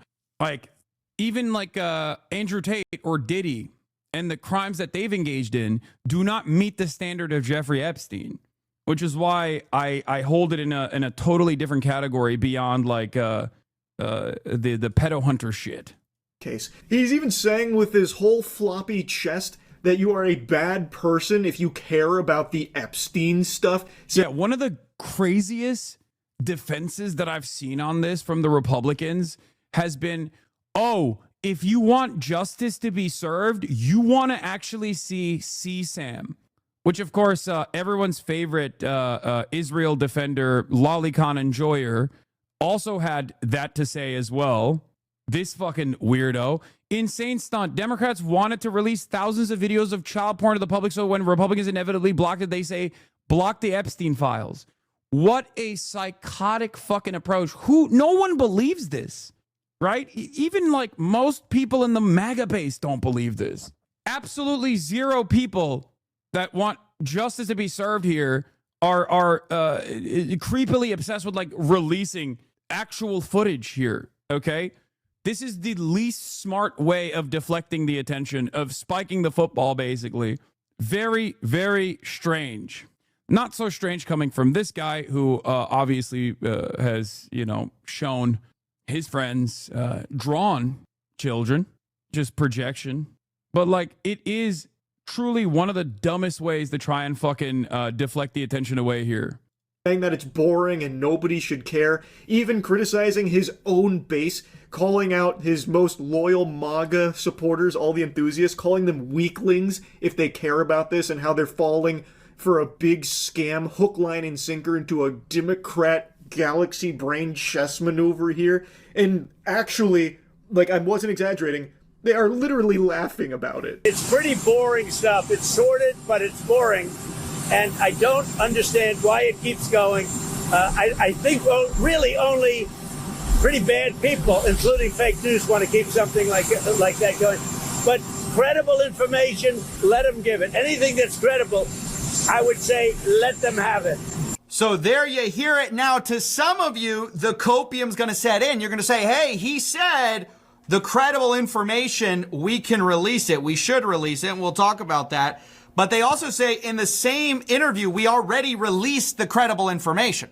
And the credible information's been given. So if it's already been given, they're not going to give you more stuff. CoffeeZilla recently just covered this section here beautifully. I'm just going to show you a couple of clips here from it where that guy next to Trump actually couldn't contain his laughter. That guy next to Trump is Howard Lutnick, Cantor Fitzgerald's very own. He was howling like someone went over there and started tickling him because of Trump's statement here about Epstein, calling people bad people if they care about this. Literally one of the biggest pedophiles in history. Now all of a sudden it's boring, nobody should care, and actually you're a weakling, coward, weirdo, loser, bad person if you do care. So he's trying to get people to like attack others who give a shit about this, which is crazy. Because imagine being this brain dead fucking bumbling homunculi on Twitter that is now attacking people that are calling attention to this. When keep in mind, Trump himself actually had a crucial component of his campaign talk about the Epstein client list and all of that information and how he was going to be so transparent and release it to the public because of how important it is. Not just Trump, other people in the administration as well made same promises that are now flip-flopping on it. This is pure concentrated lunacy. It is unhinged. And I cannot believe that he is just saying this. Like, not even like tiptoeing around it. He is just full-on saying it. Fucking wet spot in his goddamn diaper here, just saying it in front of the cameras. Yeah, the guy who's standing next to him is Howard Lutnick, Jeffrey Epstein's longtime neighbor who bought his townhome from a trust controlled by Epstein and Les Wexner, who, for the real conspiracy heads, look up Howard Lutnick 9/11, okay?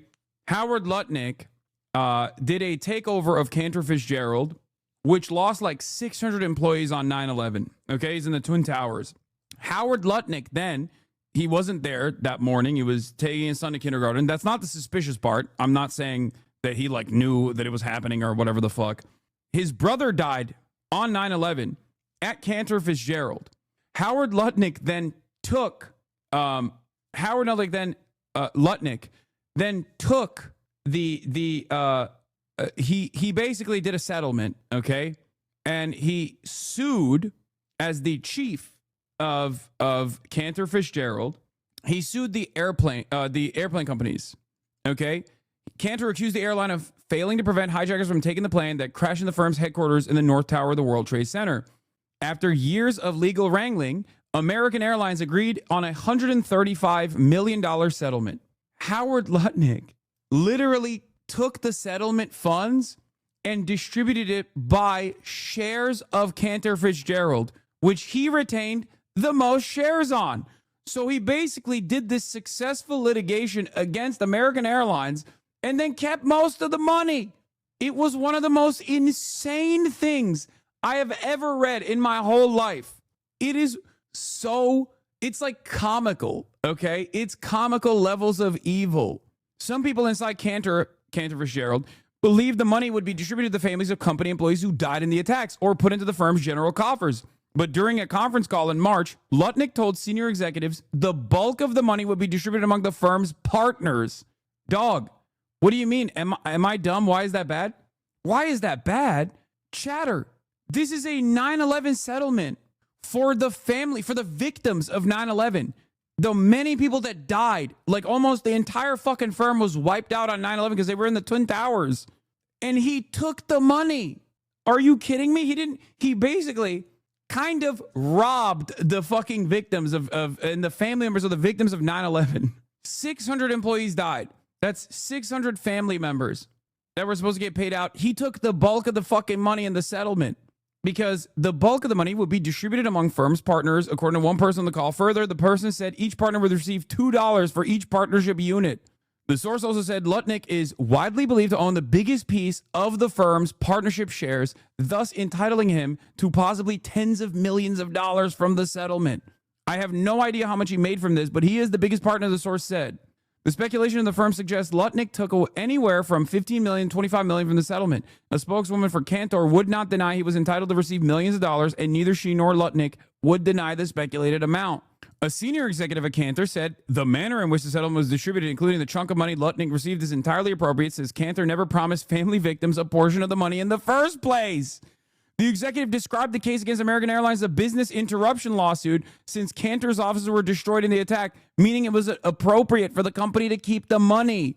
That is Wall Street, baby. That is real Wall Street shit right there. Comical evil. Yeah, it was a business interruption suit. So we are the ones who suffer, not the families who had their family members die on 9/11, 600 of them. It is us, the executives, who survived it. That's the guy next to Donald Trump. That's the guy who was tasked with crippling the federal regulatory agencies. Okay? For those of you who don't know, the guy that is always around Donald Trump, Howard Nutlick, also known as Howard Lutnick, American businessman, philanthropist, who has served as the 41st United States Secretary of Commerce since February 21st, 2025. He was a part of the Trump campaign, and now he is the Secretary of Commerce, also tied to Jeffrey Epstein. Despite the fact that he's lying, despite the fact that he's like smiling in the background, and I think this is maybe a little bit more too inside baseball for Charlie or CoffeeZilla to investigate. Howard Lutnick, much like many of their New York City financiers, is also tied to Jeffrey Epstein. Howard Lutnick's real estate ties to financier and child sex offender Jeffrey Epstein are once again drawing scrutiny, given the Commerce Secretary's apparent support for President Donald Trump's dismissal of what he described as the Epstein case. Oh, they pointed out? Multiple times now. Like, he was the next door neighbor and he bought Jeffrey Epstein's manor. This is an element you won't find on the periodic table, the element of surprise, because I am shocked by this and how people are actually okay with the statement. He is saying that you are a piece of shit if you are trying to get answers about the biggest child predator of all time and all of the evil associates that are getting away with the unthinkable crimes they committed. Also, Cantor does not dispute the most frequently heard complaint that the company dropped the missing employees from its payroll on September 15th. True, the employees are no longer working, but some firms that lost people in the disaster are keeping the missing employees on the payroll until families have some other safety net in place. Some unhappy Cantor families have argued that they expected similar treatment in light of Mr. Lutnick's public professions of concern. They dropped the fucking employees that died on 9/11 from the payroll. Demonic. 4 days after 9/11, Chad. 4 days after 9/11. It is so fucking nutty, dude. He is a real ass demon, bro. Okay? And Trump looks at that guy and goes, "That's my guy. That's my guy. He's my demon. Can't wait for him to run the country like a business. Like a business. Art of the deal, baby." Still been no arrest or anything even close to it, and he is now calling even people in his most tight-knit groups of enthusiasts that sing his praises and suck farts out of his butt all fucking day, calling them weaklings if they care about this. It's unbelievable. Oh, also, there's a little interesting tidbit of lore about the guy who was laughing next to Trump. The guy next to Trump looking on and laughing as Trump says this is a big nothing burger. The only people who would deal in this kind of talk are fake news. That is Epstein's neighbor. That is Howard Lutnick, who has a house that was next to Epstein's place. You can see him laughing here. Isn't that fascinating? If this was a TV show, people would criticize this for bad writing, being like... Also, if this was a Democrat, the Republicans would literally be up in arms already. Like, they would be trying to actively assassinate the leadership. Okay? As a matter of fact, a big part of the reason why people on the Republican side care about this so much is because of the understandable fascination they have with the deep connections that the Clintons have with the Epsteins. I want answers for that as well, because I'm not a fucking partisan shill. I don't give a fuck. This transcends beyond politics. This is precisely the reason why I say, for a lot of Americans who don't have any sort of like materialist perspective, materialist framework, this is like class politics for them. This is the societal elites engaging in illicit behavior in a way that they can understand, in a way that they are fascinated with. Like, too in your face. I mean this legitimately. The government thinks this is the most real version of the cabal. You know what I mean? Of the deep state pedophilic elite cabal. This is like the most real version of that. Okay, they're not doing like they're not sacrificing things for some like unforeseen god or whatever. Like that's not the truth. That's not the case. But like a complex intelligence-backed blackmail operation that ties a lot of societal elites together. We want to know the fucking involvement. We want to know the level of involvement. It's not about adrenochrome, but we want to know who did what. Why did they do it? What did they do? What was the extent of their involvement with a person like Jeffrey Epstein? You are a fucking imbecile. They think you are a buffoon that can't think for themselves at all, can't rationally, sensibly think about anything, so they can just piss in your face and tell you it's raining, and you'll smile about it and nod and say, thanks, you're right. I mean, and I guess they're actually kind of right here because there are so many people that are just buying into this and moving on from it. Mr. President, I know you want to move past all this intrigue over the Epstein files, but I do want to ask you to clarify something you said this morning. You said this was all a hoax. Has your Attorney General told you this was a hoax? What evidence have you seen of that? No, it's not the Attorney General. No, I know it's a hoax. It's started by Democrats. It's been run by the Democrats for 4 years. You had Christopher Wray and these characters and Comey before him. And does he just actually think everyone in this country is Drew Barrymore from 50 First Dates that just forgets everything after a few seconds?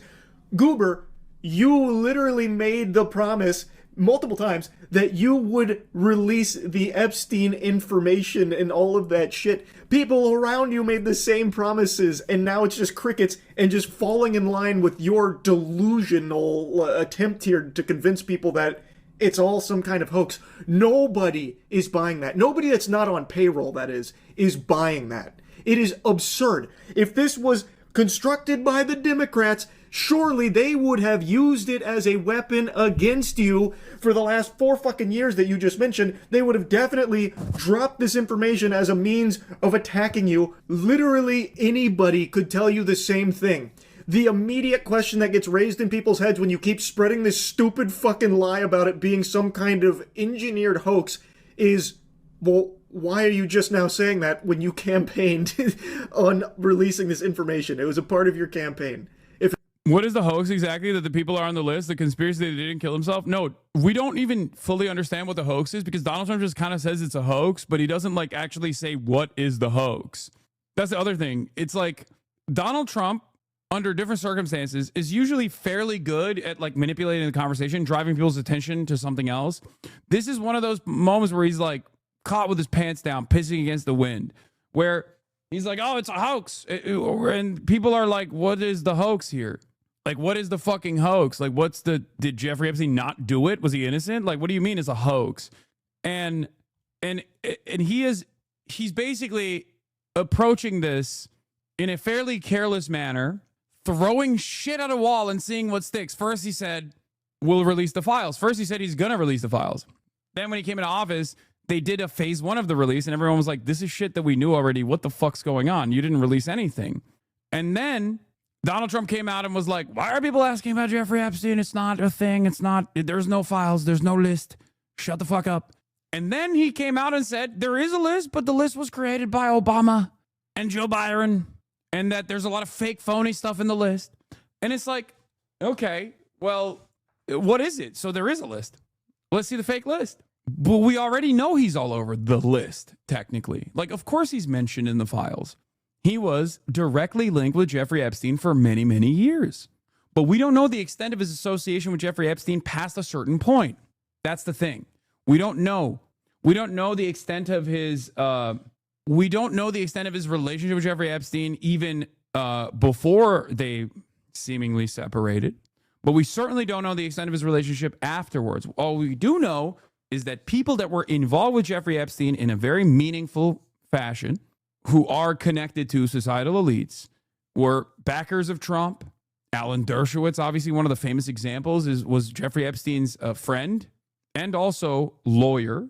But then beyond that, and he is one of the people that have been sued by a victim, Virginia Giuffre, who passed away recently. But outside of that, I mean, like we've talked about before, Alex Acosta was Donald Trump's labor secretary, Alex Acosta, was the prosecutor that gave Jeffrey Epstein that initial sweetheart plea deal. So there are a lot of these people that just like keep coming up over and over again, which have like, a 7 degrees of Kevin Bacon style association with Jeffrey Epstein. And it's not even 7 degrees. It's like directly involved with Jeffrey Epstein. There are so many people who are either directly or one person removed from Jeffrey Epstein all over every single administration. So how and why? I mean, Pam Bondi was the DA in Florida when they flubbed the case the second time around. Pam Bondi was literally the district attorney. It's not 7 degrees of separation. It's 1 degree sometimes, or direct involvement.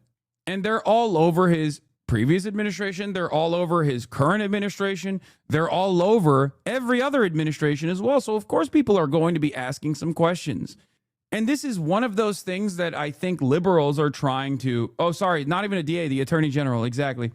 But it's one of those reasons, like, well, people ask me this question. They're like, well, if there was a lot on Trump, like, why didn't the Biden administration release this information? And I say it's the exact same reason why Trump won't release this information, regardless of how implicated and how involved the Clintons are. It's because rich people are protecting one another. Do you understand? Rich people are protecting one another because they are all involved. There are a lot of people. This is uniparty. It is bipartisan, just like defending Israel is bipartisan for our societal elite. Okay, constantly fucking finding money for more military incursions is a bipartisan process in Congress.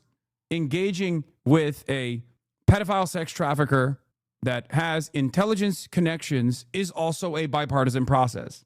It transcends beyond party politics. It is an expression of class solidarity for the owning class, for the capital ownership class. That's it. Correction, Bondi was Attorney General from 2011 to 2015. The first case was 2008. Thank you for the correction. I was wrong. I thought it was longer. I thought she was until 2019. And I think before that, she was a district attorney, no? Wait, let me look up. Yeah, I think she was a DA under Alex Acosta initially, and then she became the Attorney General. She was Attorney General from 2011 to 2019. Exactly. Yes. And then in 2019, she became a lobbyist for the Qatari government. Yeah. During the second case, she was Attorney General in the state of Florida. It's all just a big hoax. And that's why I said she flubbed it the second time. And just part of the, like, in his first couple months in the office, he also made a big song and dance about the Epstein files and how they're coming. He even had fucking the file folders distributed to a bunch of fucking drones, a bunch of androids that were parading it around and taking prom pictures with the Epstein files phase 1, who also are now being called weaklings by Trump because they cared about the Epstein files. So he was actually calling those people that he gave those files to fucking weaklings, and he did say he doesn't want that kind of support anymore for anyone that cares about Epstein. So he is actually also calling those people weaklings as well. Not that I think they give a shit. They probably enjoy the humiliation here from him. I have no idea. But like, it's crazy because he has also made a big deal of it, and now all of a sudden it's nothing. No one cares about it. It's all just a big act. It's a hoax, actually. None of it's real. It's all fraudulent from the fucking Democrats or something. It's a bad group. It started, actually, look at the Steele dossier that turned out to be a total hoax. The 51 agents, the intelligence, so-called intelligence agents, it was a hoax. Like, half of the stuff that he's like throwing here, I don't even know. Like, what is the 51 agents? He's just like, I feel like he's making up new shit. As a Trump stan, as a parasocial stan turned hater, okay, I've been pretty close. I've been tracking all the fucking conspiracy stuff that he talks about. What is the 51 agents? I feel like that's new. That's a new thing. Like, he says Russia, Russia, Russia. We know that one, right? We know the Russia, Russia, Russia when he says that. What the fuck is the 51 agents? It's all been a big hoax. It's perpetrated by the... Like the Hunter laptop, Steele dossier. Is the 51 agents like the number of agents that were involved in the Steele dossier? Is that what it is? The laptop from hell. Because Russia, Russia, Russia is also the Steele dossier. Holding former government officials accountable for election interference and improper disclosure of sensitive governmental information. At least 51 former intelligence officials coordinated with the Biden campaign in 2020 to issue a letter describing. Oh, this is the Hunter Biden laptop. Okay, so 51 agents is the laptop from hell. The laptop from hell. It's 51 agents that issued a letter saying the laptop from hell was bullshit. Saying that it was not Hunter Biden's laptop To be fair, I also got duped on that. That was a big L for me. I also personally initially thought that the Hunter Biden laptop was hacked material. I mean, I was still fascinated with it. I still obviously covered the events and covered the things that were in the laptop extensively. That didn't stop me from covering it. I thought it was ridiculous that they were trying to like suppress this information from coming out on Twitter. But I also did think it was hack material. But as you guys know, I don't have any sort of, I don't give a shit if something is hacked material, as you know.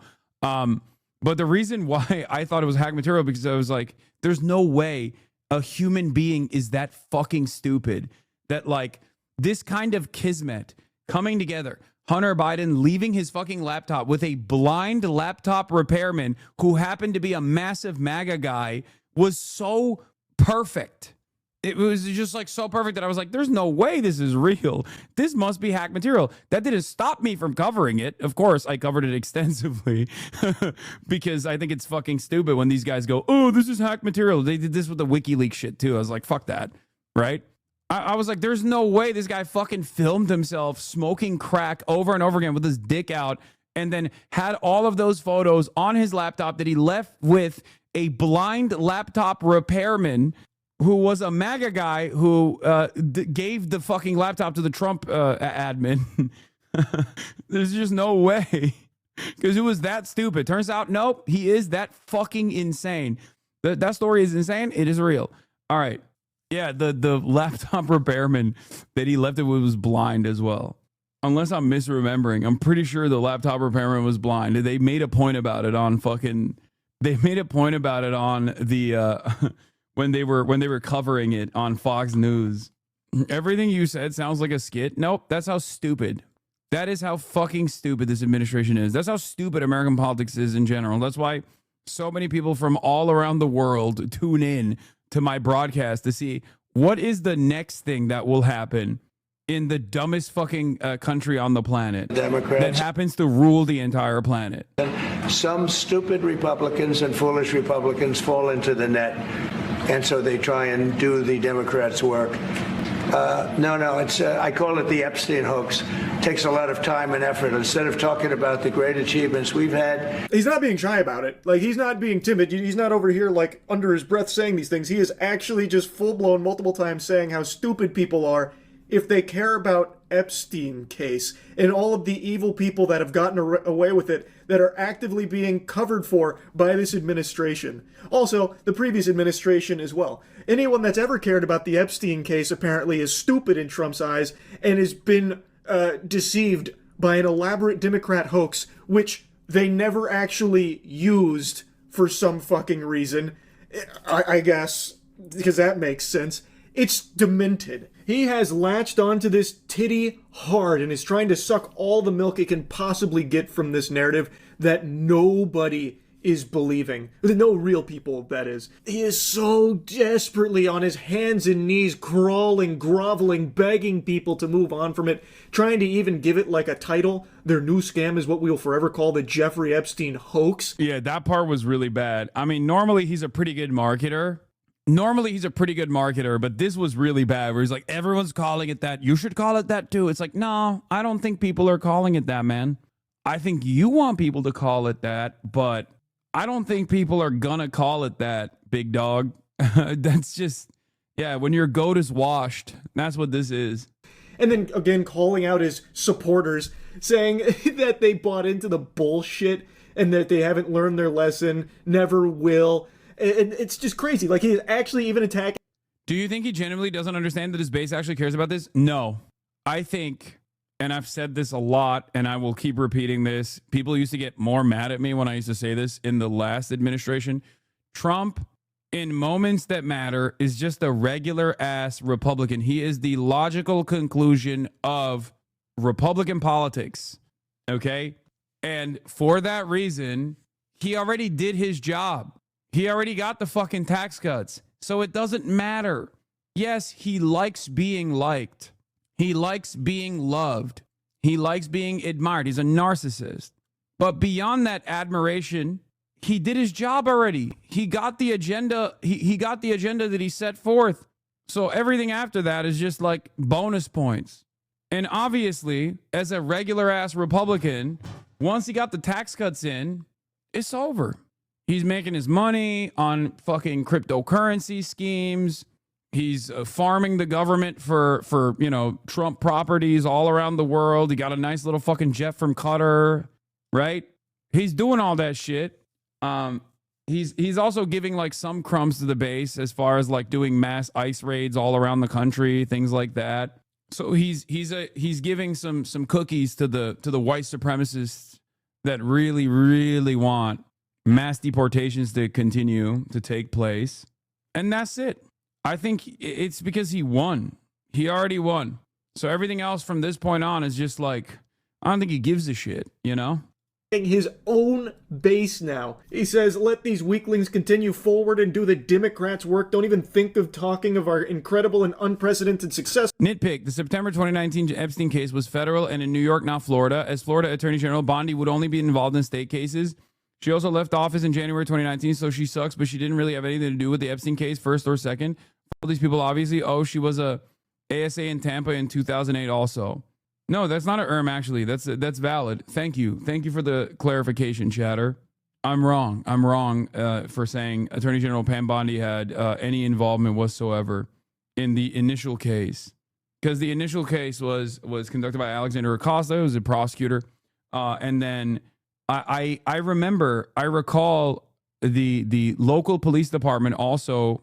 I recall the local police department also losing some tapes. And ways in which they had like flubbed the initial investigation and the second investigation as well. Like there's always some like inconsistencies. I thought you were taking a break. No, that's tomorrow.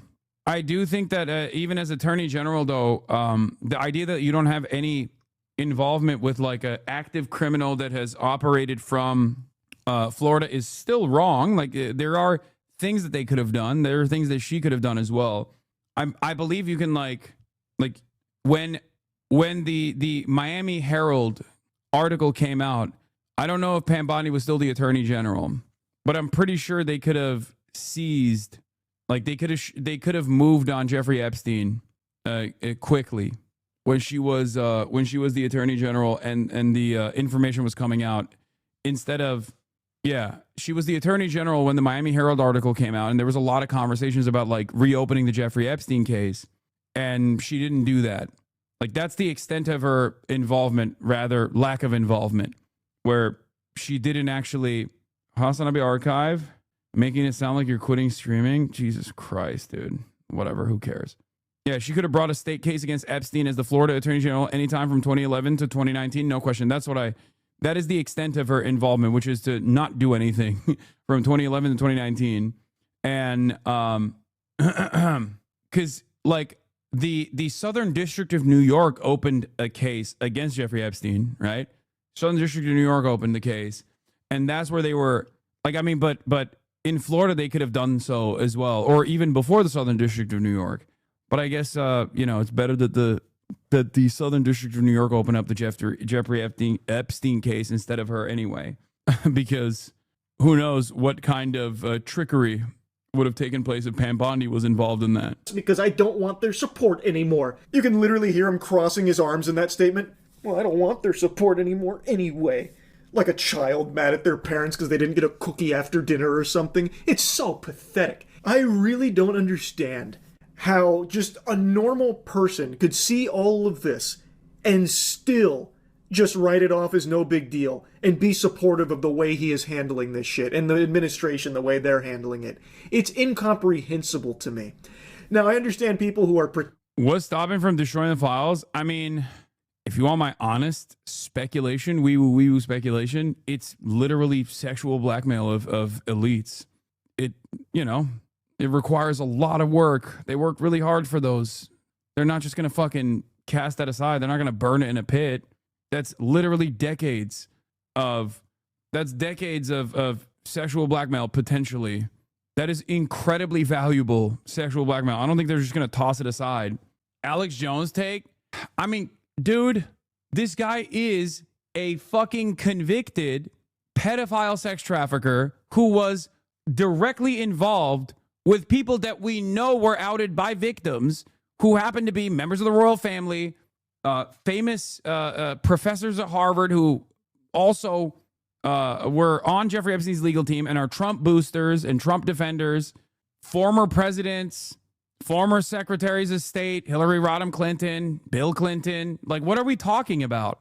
You can't just say fucking everything is Alex Jones because something just like smells weird, you know? And we also know from the investigation that took place that there were thousands of hours, terabytes filled, according to Pam Bondi. Now it's just child sexual assault, sexual abuse material. But initially, there were names written on those fucking folders, and the motherfucker had cameras everywhere, in every room. Why did he have cameras in every room, in all of his homes, and tapes of people with names written on the fucking folders, as a prolific sex trafficker connected to elites from all around the planet? What do you think is going on there? You think he just has an eye as an amateur filmmaker? You think that's what was going on?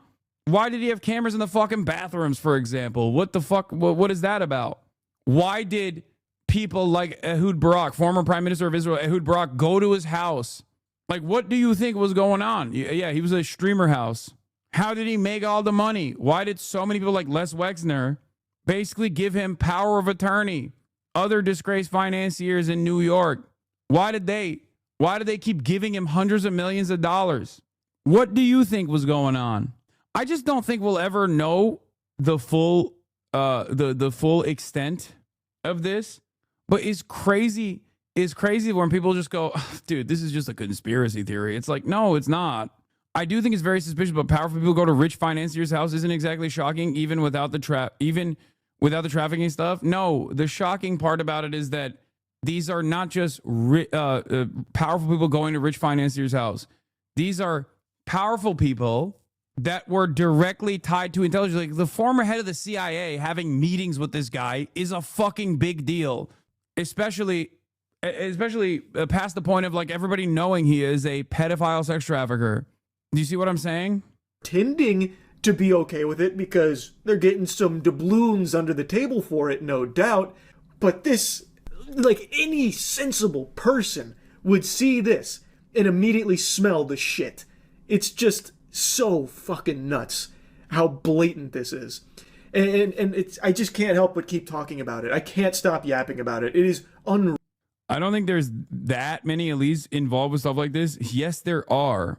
At what point do you stop indulging the conspiracy? But I'm sus because there's not much evidence out there. Okay, but you can't say. How the fuck is everyone a pedo? I never said every single person involved with Jeffrey Epstein is a pedophile. You're just adding shit that I did not say. I'm always very explicit with what I'm talking about, where I say, what level of involvement do these societal elites have with Jeffrey Epstein? What kind of illicit activities they may or may not have engaged in? What are on the fucking, what are on the actual terabytes of data? It's just so strange where people just go, oh, like a big part of what I do is I spend a great deal of time talking about conspiracies and explaining to you what the logical outcome is of conspiracies. Like I do this for every single famous conspiracy theory. I do it for conspiracy theories that aren't even that like big. And I've done so because I combat misinformation. It's a major part of what I do. This is not like the other Alex Jones shit that they talk about. Okay? To say that there's not much evidence here is so fucking insane. There is evidence. We just don't know what the evidence is because they won't reveal it. That's the problem. That's the reason why Trump is like, oh, there's no evidence. Oh, don't look away. Look away. There is evidence. The fuck do you mean? It's just redacted. And the reason why it's redacted is because the evidence that ties the people named in both the Ghislaine Maxwell case and the Jeffrey Epstein case in the trials were incredibly wealthy and incredibly powerful people. That's the reason why we don't know. So you can't say there isn't evidence. There is, of course, evidence. There's a tremendous amount of evidence. What are you talking about? The president said that he floated the idea of a special prosecutor in the Epstein case. Can you confirm that? And has he asked the Attorney General to do this, to appoint a special prosecutor to look it over? Well, the idea was floated from someone in the media to the president. The president would not recommend a special prosecutor in the Epstein case. That's how he feels. And as for his discussions with the attorney general, I'm not sure. Deanna. Thank you so much. Come on, dude. Come on, dude. No, we don't know. We don't know a special prosecutor. No special prosecutor. Come on. Like, there are known victims and known perpetrators. There have been numerous settlements throughout the years. What are we talking about? Like, there are numerous known victims and numerous outed perpetrators.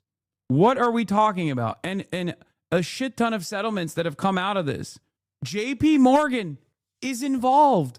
They had, what you think, like a major bank like JP Morgan is going to fucking give a $290 million settlement to Jeffrey Epstein victims for no fucking reason?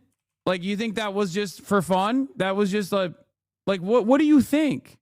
How do you, and this is just stuff that we do know. And everything that gets tied together is obviously in the investigations that were conducted that this administration said they would release information on and refused to do so. Is that not suspicious to you at all? Do you feel like this is just a conspiracy? Or conspiracy theory, sorry, not a conspiracy, because it is a conspiracy to do criminal things. I guess that there's nothing to see here. This is just for fun. JP Morgan and Chase love giving money to people. Famously, that's a thing banks like doing. A U.S. judge on Thursday approved JP Morgan and Chase's $290 million settlement with women who said Jeffrey Epstein abused them and that the largest U.S. bank turned a blind eye to the late financier's sex trafficking. U.S. District Judge Jed Rakoff called the deal a really excellent settlement that he said could prevent future sex trafficking by alerting banks on the consequences of facilitating transactions linked to it. This case sent a message through this very substantial settlement that banking institutions have responsibilities that perhaps were not fully recognized in the past. The deal followed embarrassing disclosures that JP Morgan ignored internal warnings and overlooked red flags about Epstein because he had been a valuable client. Epstein was a JP Morgan client from 1998 to 2013. The bank kept him on even after he was arrested in 2006 on prostitution charges and pleaded guilty 2 years later. JP Morgan did not admit wrongdoing in agreeing to settle. This was a fair and just outcome for the nearly 200 survivors who bravely came forward, JP Morgan spokesperson said after the hearing. What is this? Industrial scale abuse enterprise, far larger than previously believed. Jeffrey Epstein had 1,000 plus victims. This is from Ken Leakenstein. 20 years after Jeffrey Epstein was exposed for his child sex abuse enterprise, the Justice Department this week made a startling revelation. Rather than the dozens of victims previously alleged by the government and media, Justice now says there were over 1,000 victims. Everyone is talking about Epstein again, and from MAGA types furious that the Trump administration is not producing a supposed client list of the mainstream media, which is giddily mocking just about anyone critical of the Justice Department here as conspiracy theorists. One person who doesn't want to talk about it is Donald Trump, who told New York Magazine in 2002 that his buddy Epstein was a fun guy who likes beautiful women as much as I do, many of them on the younger side. Seldom one to shy away from blurting out whatever when asked this week about the Epstein memo, Trump uncharacteristically changed the subject. He admonished the reporter, telling him the question was a desecration to the lives lost in the Texas floods. Trump, of course, hung out with Epstein and feasted on his legendary get-togethers in New York and West Palm Beach, so he probably isn't keen on there being too much transparency there. Controller. But before this becomes a conspiracy theory itself, I note that former President Bill Clinton was also a frequent flyer, especially on the Lolita Express, which took prominent guests to Epstein's private island. Those guests include financiers, billionaires, lawyers, and even a British prince. The names of hundreds, and now indeed possibly thousands of Johns involved in Jeffrey Epstein's clients have never been revealed by the government. Pam Bondi's Justice Department evidently doesn't have the stomach or the inclination to delve much deeper into the matter. The new figure of over 1,000 victims appears in a Trump administration's review of FBI holdings concerning Epstein, a summary of which was released in the form of a 2-page memo earlier this week. 2019 Jeffrey Epstein indictment says dozens of victims. Jeffrey Epstein review in 2025 says over 1,000 victims. We did not uncover evidence that could predicate an investigation against uncharged third parties, the undated and unsigned memo says. Justice says it reviewed more than 300 gigabytes of data and physical evidence, including over 10,000 downloaded videos and images of illegal child sex abuse material. There is no client list, Justice says in his memo. This, despite Bondi herself implying in February that such a list was on her desk. She now says she was referring to the files more generally. There are so many and unanswered questions raised by the release, which also says that there is no credible evidence that Epstein blackmailed prominent individuals as a part of his actions. That means that the theories alleging Epstein was operating some kind of operation to collect incriminating information for a foreign government, most notably the Israelis, has also been dismissed by the U.S. government. That part is the reason why I think Trump is saying what he's saying now. I think he got a fucking boss call where they were like, dude, shut the fuck up. We can't take additional reputational damage. I think Jeffrey Epstein's involvement with these rich and powerful people go beyond just sex trafficking. I know a lot of people think that he was just doing blackmail and sex trafficking of minors for like Bill Gates and all these other people.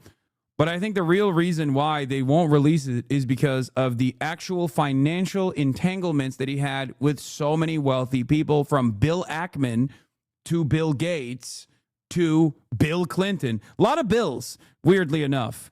I just named 3. Both of them are prominent figures on either side of the political party, or, you know, the bipartisan billionaire Bill Gates. That's it. I think it's just, it goes beyond like just a Mossad or CIA-backed sex trafficking operation. And I think the financial entanglements and Jeffrey Epstein being like the connective tissue between a lot of elites and a lot of billionaires and a lot of powerful people in the intelligence community is the real heart of the story. This isn't to say that there weren't like super wealthy people that may or may not have engaged in these illicit acts, whether they were adults that were sex trafficked or minors that were sex trafficked. Both is a likelihood. This is a major part of the story, and that is the most easily identifiable part of the story. That's the easiest to investigate. Paper trails, like financial connections. Do you understand? How did Jeffrey Epstein launder the money? What kind of money laundering network did he have? Why were these people involved with him? That is what I'm looking for when I say we need to see more evidence. That is the redacted side. The forensic accounting that most likely took place, well, to a limited degree, that they refused to talk about. Okay?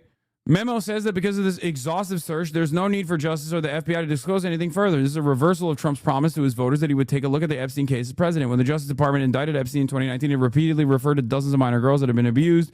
Federal prosecutors reportedly identified 36 underage victims in Florida, in line with the dozens described in the original federal indictment. Consistent with prior disclosures, the Justice Department memo said this week, this review confirmed that Epstein harmed over 1,000 victims. There was no such prior disclosure that Epstein's victims were so numerous. So yeah, are the financial entanglements related to blackmail? That's another great question. Do you know what the president's reaction was to Mike Johnson saying that he wants additional files released, the Epstein files? Was there a conversation with Mike Johnson about that following his comments? I won't discuss the president's private conversations with the Speaker of the House, but as I answered to Jackie's question earlier, the president has said if the Attorney General and the Department of Justice and the FBI have any more credible evidence in regards to Jeffrey Epstein's crimes, they should put that forward. He has called on them to do that. The president said that he floated the idea of a special prosecutor in the Epstein case. Can you confirm that? And has he asked? What is this? Governor News and Press Office. Congrats, Stephen Miller. Oh, God, I don't care about this shit. Come on. Let's hear from one of the most credible people on this issue, Nancy Pelosi, Speaker of the House, or Speaker Emerita. Too well, the power of conspiracy theories. Your husband was attacked by a man who'd fallen for them. Is it your sense there's anything the president can do now to get his supporters to move off of the Epstein issue? Should he? Where do you land on this? You know, again, this is a distraction. This is a distraction. We have major issues right here with things we're voting on today in the Congress. Again, in terms of the rescission that the president and the Senate have sent back over us to cut all of these resources out of helping poor people throughout the world, to be America play its leadership role in soft power to keep us safe and to keep us healthy, so that we viruses know no boundary. And instead, she's like, nothing to see here. Stop talking about it. Him about this thing, and his own base has its own views of what the president should do. I'll leave it up to them to talk it out. But again, whether it's Jeffrey Epstein or Alcatraz. It's all off the subject of what they're doing with this budget that is harmful to the kitchen table, meeting the kitchen table needs of the American people. I want to make sure I understand what you mean when you say distraction. Do you think that Pam Bondi going to Alcatraz is meant potentially as a distraction from Epstein, which has not gone over well at all with the president's base? No, I think they're both distractions. I don't think she's going to Alcatraz. I think she's planned to do that. But I think that they're both off the subject of what is happening, changing the character and the culture of America by undermining, by placing huge trillions of dollars of national debt on the for future generations to carry forward at the expense of the health, nutrition, education of the American people. Just stop talking about it, please, guys. Please stop talking about it. You know, nothing to see here. It's not a big deal. Are urging a special counsel be appointed to look into the Epstein matter. It's just crazy that this is like the only. I noticed that the only involvement that the Democrats wanted to have on this story was basically to laugh at Trump and to say, haha, you built an audience that likes conspiracy, and now that audience is coming after you for this fake conspiracy. There are, of course, other Democrats like Ro Khanna, who is taking a different approach here, who is actually saying, like, no, we should see the client list. We should see the evidence that's, readily available. Redact the victims, redact the obvious, horrible material. But there is, like, definitely, like, the Democrats are talking about the Epstein stuff, but not from the perspective that I talk about the Epstein stuff, where they're basically just trying to say, that this is what you see is what you get. This is your chickens coming home to roost moment. You trafficked in conspiracies. Jeffrey Epstein is a conspiracy theory. And now, your audience is yelling at you. How can the Democrats realistically sell this, given that they didn't try to get the Epstein files released over the last 4 years? I feel like that's the first question any voter would have. True, but it doesn't matter. I don't disagree with you. I know the answer to that question. It's the same reason why Trump is not releasing this information, right? Because both Democrats and Republicans are involved. They should just say, hey, this is a new Democratic Party. We're fighters now. We don't care about the past involvement of past old, decrepit administrations. I mean, that's like my fantasy. My fantasy is this is a real labor-backed, actual fighting Democratic Party. That obviously is not going to happen. But at the very least, they can say they didn't campaign on it. It wasn't an issue that was noteworthy at the time. I don't fucking know. I'm not in the business of doing messaging for establishment Democrats.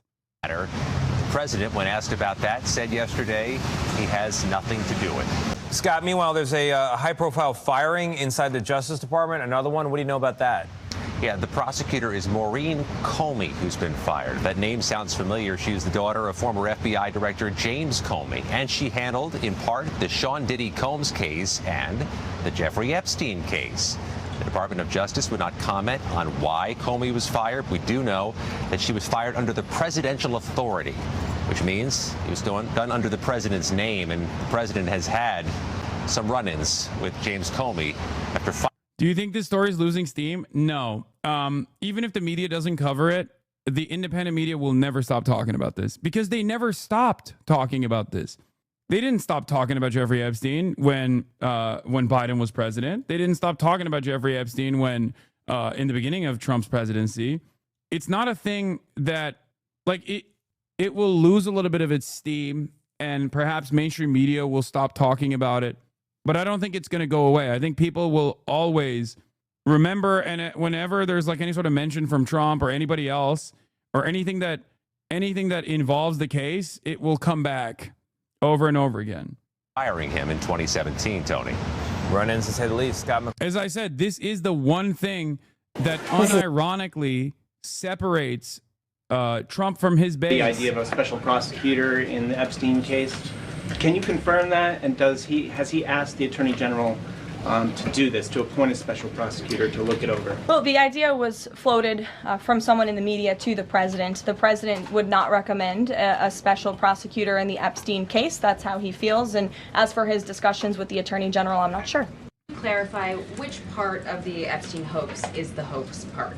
The president is referring to... I'm surprised actually present for the video. What do you mean?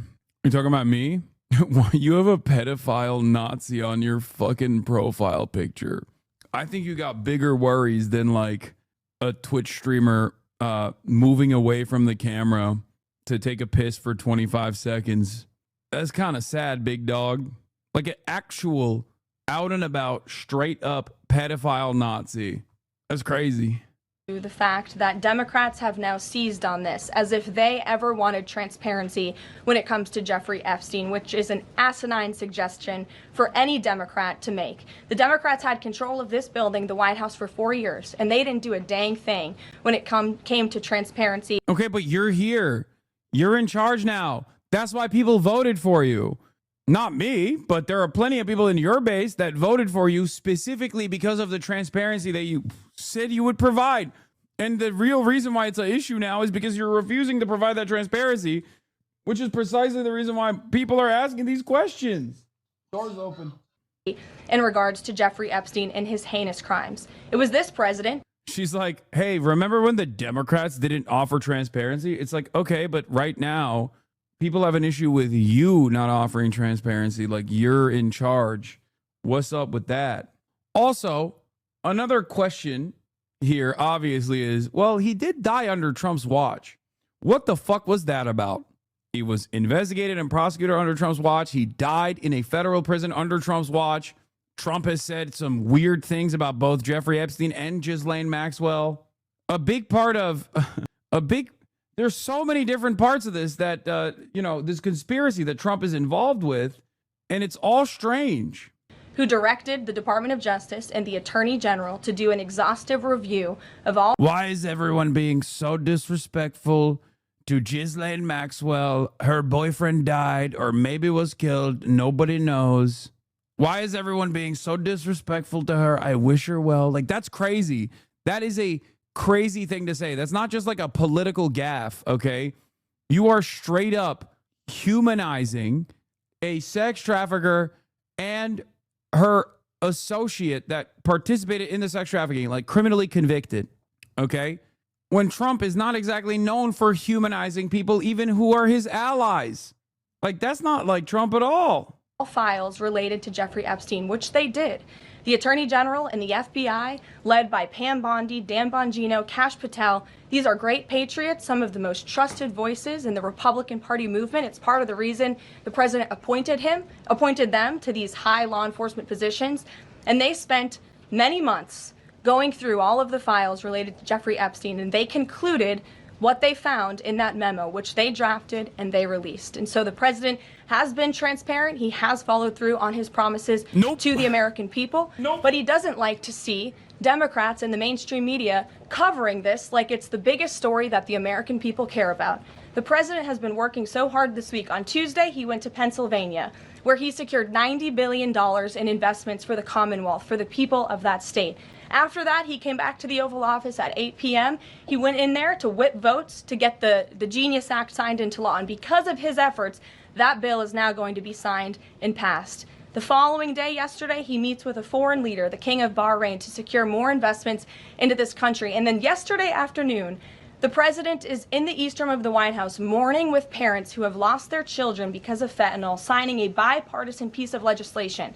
And not a single cable network in this country. Dude, this is like, they are Democrats, dude. They're behaving like the Democratic Party right now. Come on, look at all the victories. Look at all of Biden's victories. Why are you talking about inflation? Shut the fuck up about inflation. It's not real. It's a hoax. He did NATO. And not a single one of you is talking about how he accomplished AUKUS. It's so fucking funny. It is amazing watching them behave exactly in the exact same ways that the Democrats have behaved. They're losing control. They're losing control over the narrative. And this is what they're good at normally. This is what they do. Now the old tricks are not working. Ironically enough, part of the reason why the old tricks are not working is because they thought they could cynically use the Epstein thing like one of those tricks. They thought they could just like briefly allude to Jeffrey Epstein, and then people would just like forget about it, and then no one would demand answers. You know, no one would ever want more. Today I went with Ono Hawaiian barbecue as opposed to the regular Middle Eastern I go with. For chatters who are wondering what I'm eating. Oh shit! But it's spilling. There's a little bit of spillage. I'm going to monkey's paw curled. I'm going to weigh it now. How does Middle Eastern cuisine differ? What do you mean? I get Mediterranean chicken normally, but today I went Asian with it. Teriyaki chicken, right? That event live and covered that event like they should. Those are the issues the president cares about. What could be more important to the American people than helping families who have lost their children? Those are the issues this president is going to remain focused on. I understand he wants to move on from the story, but you do have some prominent figures, including the Senate Majority Leader, the House Speaker, voicing support for the files to come out. Representative Massey collecting signatures that would force a discharge petition for a vote on the floor for this.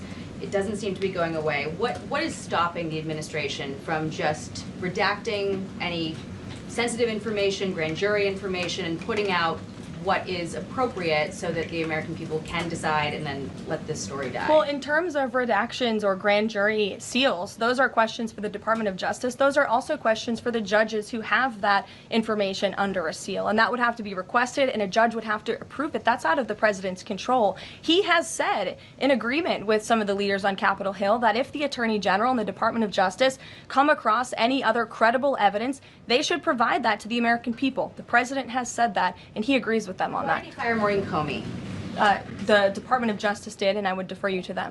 She's 27, Omega Law. It's the craziest piece of information about Caroline Leavitt. As pressure builds on the Trump administration to release the Jeffrey Epstein files, President Trump lashing out at members of his own party. They're stupid people. It's all been a big hoax. It's perpetrated by the Democrats and some stupid Republicans. Last week, a memo from the DOJ and FBI concluded that a so-called client list did not... Yeah, she's 27, and I think her husband is like 60 or something. She is a great example of how much evil ages you. I swear to God. She's 27 years old. She's married to like a 60-year-old dude, and she looks like she's 40. Also, Laura Loomer is another example of like what evil does to the body, the mind, the soul. Exist and confirm Epstein died by suicide in 2019. Trump yesterday defending the leaders of the agencies behind that memo, FBI Director Kash Patel and Attorney General Pam Bondi. Do you still have confidence in that team, sir? Total. Asked about the possibility of appointing a special counsel to investigate the Epstein case, Trump saying this. I have nothing to do with it. Some Democrats argue the president who engaged socially with Epstein in the 90s and early 2000s is acting suspiciously. One congressman telling Vanity Fair, it seems like he's trying to cover up for something or somebody.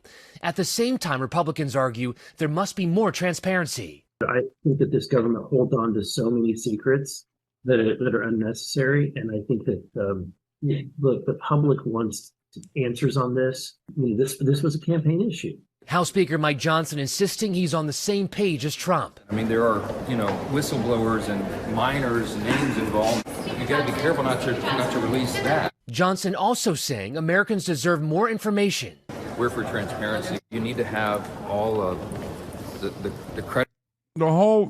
There are minors involved thing is so crazy because no one wants the name of the victims, even adults. People don't want the names of the fucking victims at all. People don't want to see the victims. This has nothing to do with the victims. It is such a stupid way to fucking argue this position where they're like, oh, it's weird. It's like you just want to see this creepy stuff. Oh, you're creepy and gross. It's like, no, dude. No, we want justice. Fucking Christ. No one even believes that. Like, I don't even think anybody actually goes around. Like, I don't know a single person that's been convinced by this beyond people who are trying to use it cynically as a point to why the Republicans keep blocking the fucking revelations. Credible information. Overnight, former Vice President Mike Pence calling for the files to be released. I know of no reason why this administration, once the victims' names are protected, should not release all the files on Jeffrey Epstein. And now one of the most influential voices in the MAGA movement saying the public should know more. It's been 10 days since you've leaked this thing on the holiday weekend, and you still have not done a straight to camera, straight to the sticks press conference. Here's what we looked for. Here's what actually existed. Here's why we reached the conclusion that we did. And new polling shows the majority of Americans are not happy with the government's handling of the Epstein files. Just 17% of people approving. 2/3 of those polled say they think the government is covering up evidence.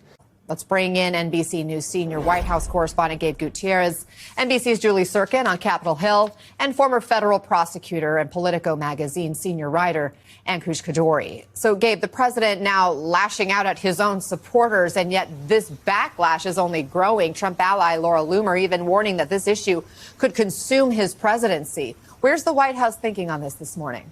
Well, Anna, it is very interesting. This is what you'd expect from the president. Whenever he feels backed into a corner, he really lashes out against who is attacking him. In this case, however, he's punching back at his own supporters. That's what really makes this so unusual. But if you talk to the White House...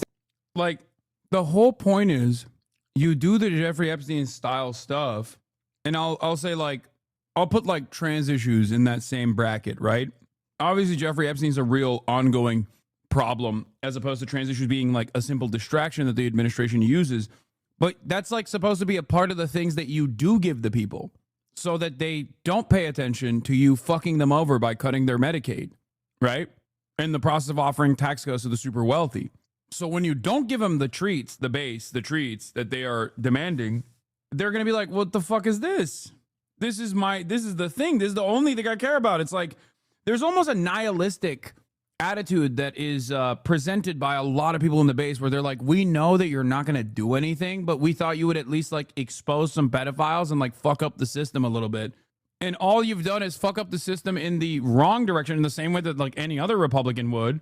You stopped 0 wars and you won't even give us the Epstein shit. What the fuck? They feel they've done all they can here. They're still backing the Attorney General, Pam Bondi. The president publicly is still sticking up for her.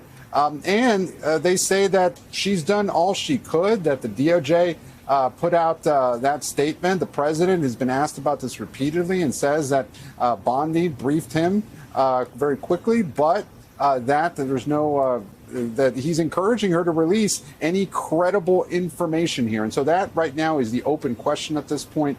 Will Bondi release anything more than she already has? But as far as we know, the president is still sticking by his attorney general, and the president himself is now lashing out at his supporters, trying to reframe this whole controversy.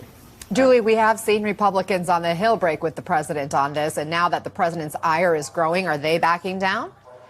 Sort of. I mean, some in his core MAGA base up here, especially in the House, I would say very different than Senate Republicans on this. They want to see this come out. They are questioning Pam Bondi. Some even called for a special counsel to take over.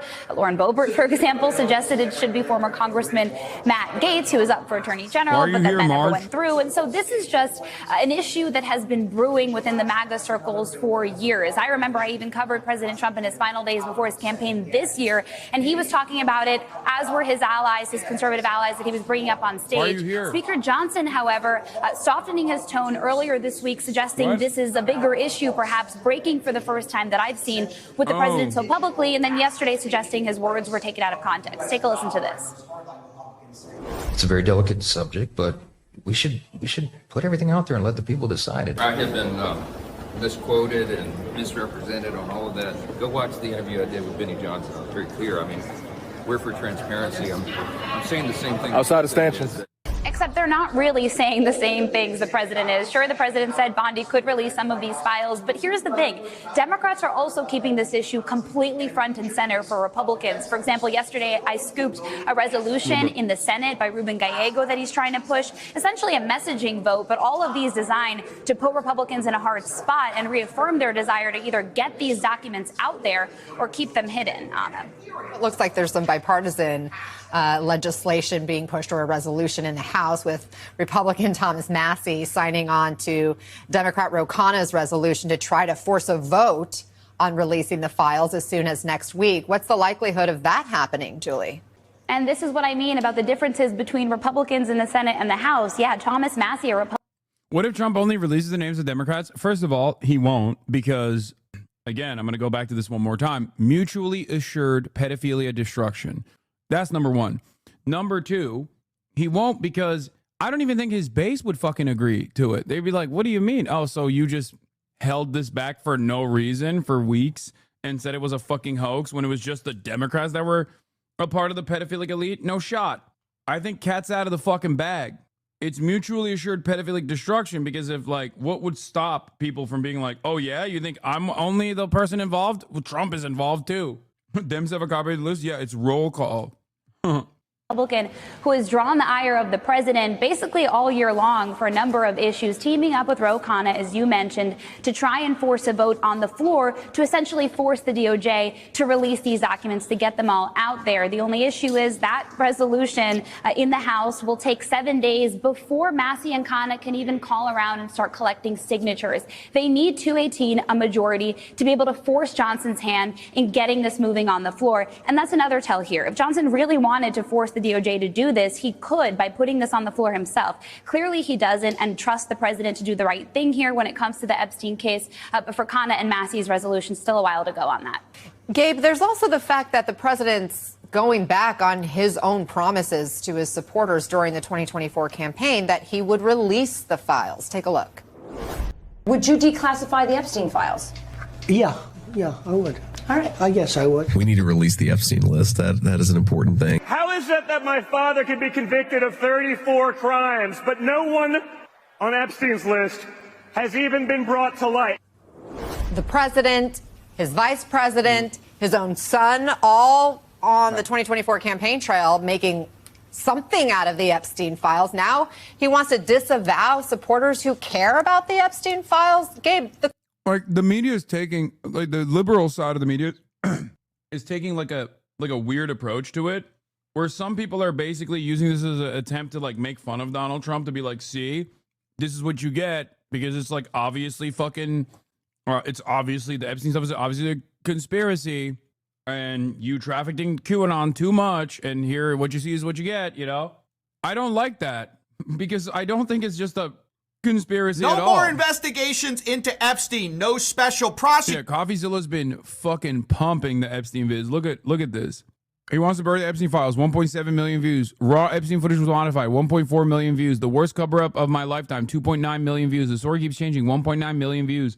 He does a daily drop every day of the Epstein stuff, and it goes crazy. Which, under different circumstances, I would criticize other content creators for farming this, but I wouldn't say that about CoffeeZilla, because CoffeeZilla has been at the forefront of covering the criminal enterprise of the Trump administration, at least from his immediate place of knowledge. Like, when it comes to cryptocurrency schemes and stuff, he has never stopped covering that shit.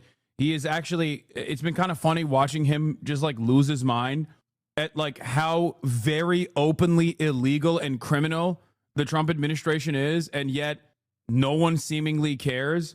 So I don't think he's like a bandwagoner on this issue. He has not shied away from doing actually, like, real journalism on the Trump stuff. For other slop tubers, though, they obviously have either shied away from saying anything mean about Donald Trump because they know what their audience wants, and this is their, like, break off point, because they recognize that the you know, it's time to jump ship, and they're fucking little rats that realize that the Titanic is sinking, or they're still trying to do a shitty job of, like, defending Trump even. Do you think you and Coffee might ever talk? I do talk to him. Just not on camera. I have. Prosecutor Trump is tripling, quadrupling down on the idea that it's all a big hoax, despite a lot of his party campaigning on this. It was a hoax. It's all been a big hoax. It's perpetrated by the Democrats, and some stupid Republicans and foolish Republicans fall into the net, and so they try and do the Democrats' work. That's right. If you care about accountability for a trafficking ring, you're doing the work of the Democrats, apparently, and Trump doesn't want your support. This is another post from Truth Social where Trump says that it's a scam. We will forever call the Jeffrey Epstein hoax, despite him being one of the people heavily trafficking in this, and saying my past supporters have bought into this hook, line, and sinker, clearly saying if you care about the release of the Epstein files, you're not a real supporter of Trump anymore. You're a past supporter, saying about his own supporters, let these weaklings continue because I don't want their support anymore. This obviously felt like a huge betrayal to a lot of the people who have supported Trump and expected him to come through on this promise. The last thing most of them were holding on to was the idea of a special prosecutor who could go into the Epstein case and try to get some transparency. In fact, it was reported that Donald Trump was okay with appointing a special prosecutor. This was according to John Solomon, who claimed this in an interview. Any prompting, without me even asking yet, he says, I also think if that has a special prosecutor, that prosecutor should just look at anything credible about Jeffrey Epstein, and let's get this resolved. Let's get the American people the most transparency. Now, what does that mean? If there's a special prosecutor, this gets out of Pam Bondi's hands. It goes to an independent person. They look at it. They release what they can about it, and they tell the American people whatever the grand jury can squeeze out of it. Now, this had many people saying, oh, this is great news. This will bring accountability, transparency. Here's Benny Johnson talking. Bro, the other side of this, by the way, is that I don't even think they can fucking do that. Because if, like, there was a special prosecutor who would obviously be deeply connected to Donald Trump, and he came out and he did this like wishy-washy bullshit, maybe like offered a little bit additional information, people would be like, okay, you didn't give us anything, fuck you. So like there's that side of the story as well. Even if you do actually get a special prosecutor involved and you, put together a report that reveals at least like whatever is not damaging to some of our billionaire elites, I don't think it would work. About it. There's been a dramatic change in approach. Very powerful people inside the administration are pushing for a special counsel, full press briefings on Epstein findings, and so on. And this is because of our voices that cannot be ignored. Right. Voices that cannot be ignored, except they were just today by Caroline Leavitt, who says Trump is not in favor of a special prosecutor at all. It's not going to happen. The president said that he floated the idea of a special prosecutor in the Epstein case. Bro, it's pretty funny that there is no messaging discipline on this side, too. Normally, the Republican communication strategy is airtight.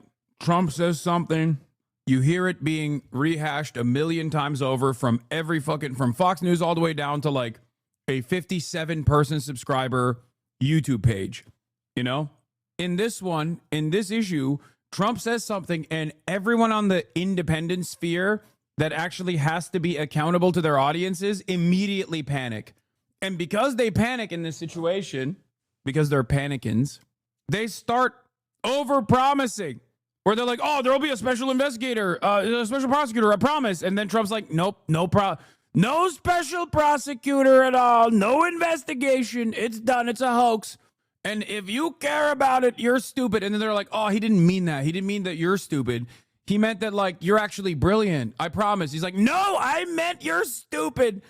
And then he'll even call up people who, again, are at least like a little bit more accountable or have to be more accountable to their audiences because they're, approachable, because they're online content creators. They're not fucking Fox News commentators. And you'll call them up and be like, shut the fuck up about Jeffrey Epstein. Can you confirm that? And has he asked the Attorney General to do this, to appoint a special prosecutor to look it over? Well, the idea was floated from someone in the media to the president. The president would not recommend a special prosecutor in the Epstein case. That's how he feels. And as for his discussions with the Attorney General, I'm not sure. Wow. That's how he feels. He feels like, we don't need more transparency. We don't need more accountability. We need to hush this up, okay?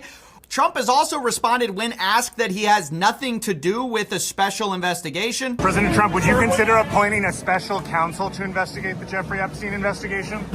I have nothing to do with it. Nothing to do with it, guys. We've already done the investigation, and you should be pleased with what we put out. This was also said by Trump himself, the idea that we've already given you everything credible. She says, I gave you all the credible information. And if she finds any more credible information, she'll give that too. What more can she do than that? Right. She's given us all the credible information. If she finds more, she will give us more. But we already got it. If you remember, Pam Bondi already gave us the phase 1, which just included a lot of already released information. At the time, they called this the first phase, which sheds light on Epstein's extensive network.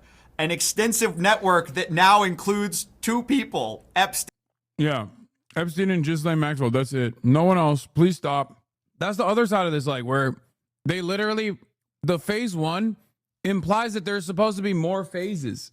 You don't just go, this is the phase 1 of the revelation, and then be like, there is no phase 2. Phase 2 is actually, fuck you, you're stupid.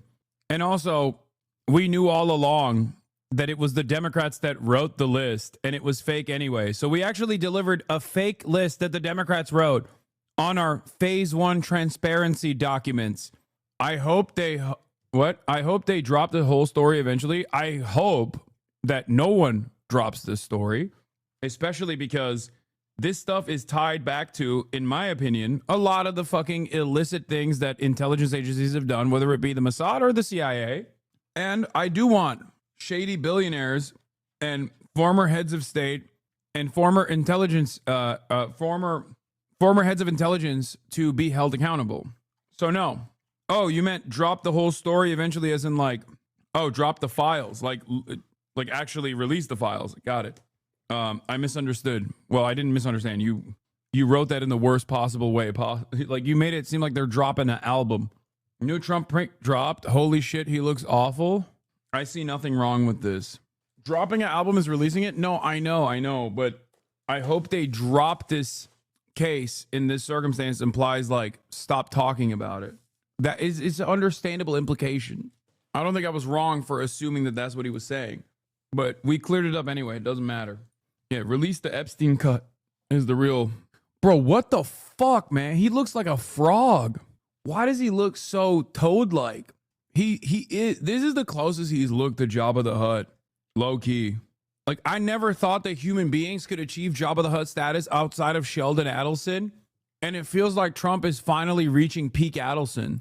For those of you who don't know, Sheldon Adelson is a major... Well, he's dead now, but... he was a casino magnate and also very Jabba the Hutt looking. His wife also has continued his tradition of giving Trump hundreds of millions of dollars so that Trump will do whatever Israel wants him to do. Pretty openly, too. Like, it's not... He was the biggest booster of the Republican Party. I used to always joke about how, like, these motherfuckers would be like, oh, George Soros. It's like, dude, Sheldon Adelson is the #1 donor to the Republican Party. Anyway, he's dead now. He was very hot, though, when he was alive. Yeah, rest in piss. But, of course, Miriam lives on. And Ghislaine Maxwell, really extensive. Kash Patel, by the way, quoted saying there will be no cover-ups, no missing documents, except, of course, all the incredible information, right? You have credible information, you have incredible information that they're gonna hide from us, I guess. With these influencers who had the binder, I guess this is part of the Democrat hoax. Can't understand why they would do that. Now, as a rewind though, what has really the FBI DOJ released that wasn't already public? Well, one of the biggest things was the tape, right? The tape of the prison cell, which actually wasn't the prison cell. It was the common area, which couldn't see Epstein's cell, which definitively proves everything. Except not only did it not show Epstein's cell, not only were there blind spots in the tape, we also had a Wired report showing that it was a modified file. This was something that went into Premiere Pro, was saved multiple times. We don't know what was changed, if anything. But now we have new reporting from Wired saying that Epstein's prison video had nearly 3 minutes cut out, which started at the, quote, missing minute. So I ask again, what credible information has really been released? The only thing that's been released is, ironically, not credible. Not only is this great for people like... Yeah, this is great transparency, dude. There isn't... Andrew McCabe, former FBI deputy director, says the Epstein files shouldn't be released because there isn't actually any public right to be able to see sensitive FBI files. Oh my God, he's revealing, he's saying it. He's saying it. This is literally the fucking thing that I keep saying. They worked really hard for the fucking sex trafficking blackmail footage. The intelligence community and Epstein worked really. It would be a shame to burn it. Have Eric Weinstein on Mao? Fuck no. Why would I ever do that? Prince Andrew, who's now traveling around. Guess who else this is great for? Ghislaine Maxwell, who's now appealing her whole conviction on the grounds that the government already gave her a non-prosecution agreement, or more specifically, Epstein a non-prosecution agreement. And we have this statement from Ghislaine Maxwell's family and her counsel of record saying, quote, "I'd be surprised if President Trump knew his lawyers were asking the Supreme Court to let the government break a deal. Judges have previously dismissed her lawyers' arguments that she should have never been prosecuted because of a weird agreement drafted more than 15 years ago. But now, of course, this is at play again, given all the recent revelations and the fact that the family seems pretty directly to be appealing to Trump, which is an interesting turn of events if Maxwell has anything on him or someone else in power. They actually say, I think what's crazy about the Ghislaine stuff also is that she's talking like she can't get executed. You know what I mean? I don't know where she's getting this confidence that she might not have a mishap in prison. You know what I mean? Like, what leads you to believe that you won't also feel really sad all of a sudden? You know what I mean?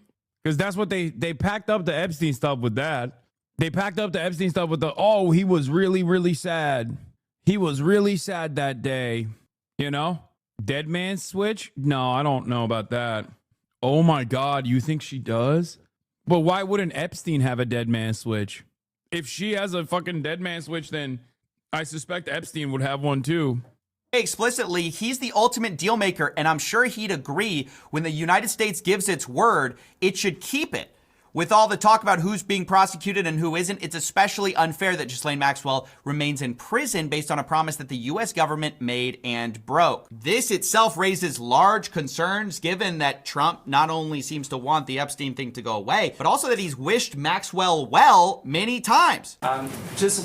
Yeah, this part is fucking nutty. I mean, the whole, I wish her well. This is like one of the, I'm surprised, like, this is the only place we've seen it. Like, CoffeeZilla is one of the only places outside of myself that is, like, routinely covering Trump talking about Ghislaine Maxwell like a fucking scorned lover. Like, it is wild the way that Trump talks about Jeffrey fucking Epstein, and not Jeffrey Epstein necessarily, but Ghislaine Maxwell in particular. That's a weird way to talk about the fucking criminal pedophile sex trafficking ring operator, dude. Maxwell is in prison. I'm wondering, do you feel that she's going to turn in powerful men? How do you see that working out? Can you explain who she is and how she's related to Epstein? Ghislaine Maxwell is the second in command, and actually was at times. At a time, Ghislaine Maxwell was the girlfriend of Jeffrey Epstein, and was basically the recruitment person, like the one who was like finding victims and recruiting them, and recruiter is a weird term to say here because it's like we're talking about sex trafficking, but like she basically was the person who was the madam, the right hand man, the right hand woman of Jeffrey Epstein. But also, incredibly important role that she played here wasn't just that she was the madam who was procuring victims for Jeffrey Epstein. She was the groomer. She also was a facilitator for many of Jeffrey Epstein's initial and continuing relationships, because Ghislaine Maxwell was basically born into this like espionage family with Robert Maxwell, her father, who was a government stooge and initially worked with the OSS and then worked with both Western intelligence, the British intelligence, and also the Mossad. So she's been in this as not only just like a socialite. She's been in this this whole. She's been heavily involved in this kind of conspiracy as a socialite, but also was the person that connected Jeffrey Epstein with many of the famous people, and she was able to do this even after Robert Maxwell was disgraced, because Robert Maxwell, for those of you who don't know, was the owner of the National Enquirer, and he fucked over his entire newspaper, like all of the workers in his newspaper. I think it was like, which movie depicted this? Was it Wolf of Wall Street or was it Tetris? Anyway, Robert Maxwell was a Czechoslovak-born British media proprietor, politician, and fraudster of Jewish descent. He escaped Nazi occupation in his native country and joined the Czechoslovak army in exile during World War II. He was decorated after active service in the British Army. Okay? Having said that, however, in the aftermath, it was in the movie Tetris. It was in the Tetris movie. So in the aftermath of that, the murky left from death of Robert Maxwell and how it shaped his daughter, Ghislaine. So he died under suspicious circumstances in his yacht, Lady Ghislaine. He named his yacht Lady Ghislaine.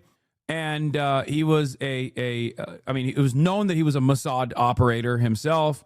And he was the owner of this newspaper conglomerate. He was like a media mogul, basically.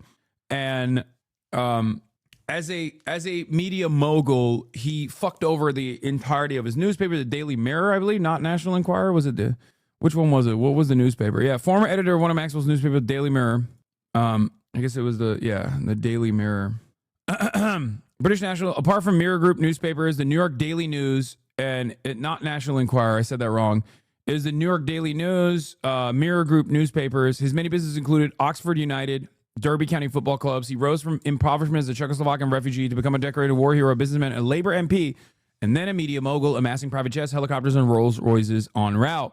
He died on the 5th of November, 1991, and his death shocked the country. He died under mysterious circumstances, but shock turned to anger within weeks when a £450 million hole was discovered in the pension funds of his companies. A borrower of unimaginable scale, he had illegally raided the funds to prop up his empire, which was on the brink of collapse. Headlines such as "The Man Who Saved the Mirror" were swiftly replaced by "Maxwell, the Robber." For those of you who are wondering why people say Robert Maxwell was heavily involved with the Israeli state, there were numerous heads of Mossad at his funeral. He is buried in Jerusalem, and there were numerous heads of Mossad at his funeral. It's because in 1948, when the Nakba was being committed, the catastrophe, the Zionist brigades, before the inception of the Israeli nation state, needed weapons transfers. And Robert Maxwell, with his deep, extensive contacts within the USSR, was able to go against... Okay, so, for those of you who don't know, the year is like 1946, 1947, okay? The Israel as a state is not in existence yet. There are Zionist brigades, Irgun, Lehi, Haganah are some of the more prominent ones, okay?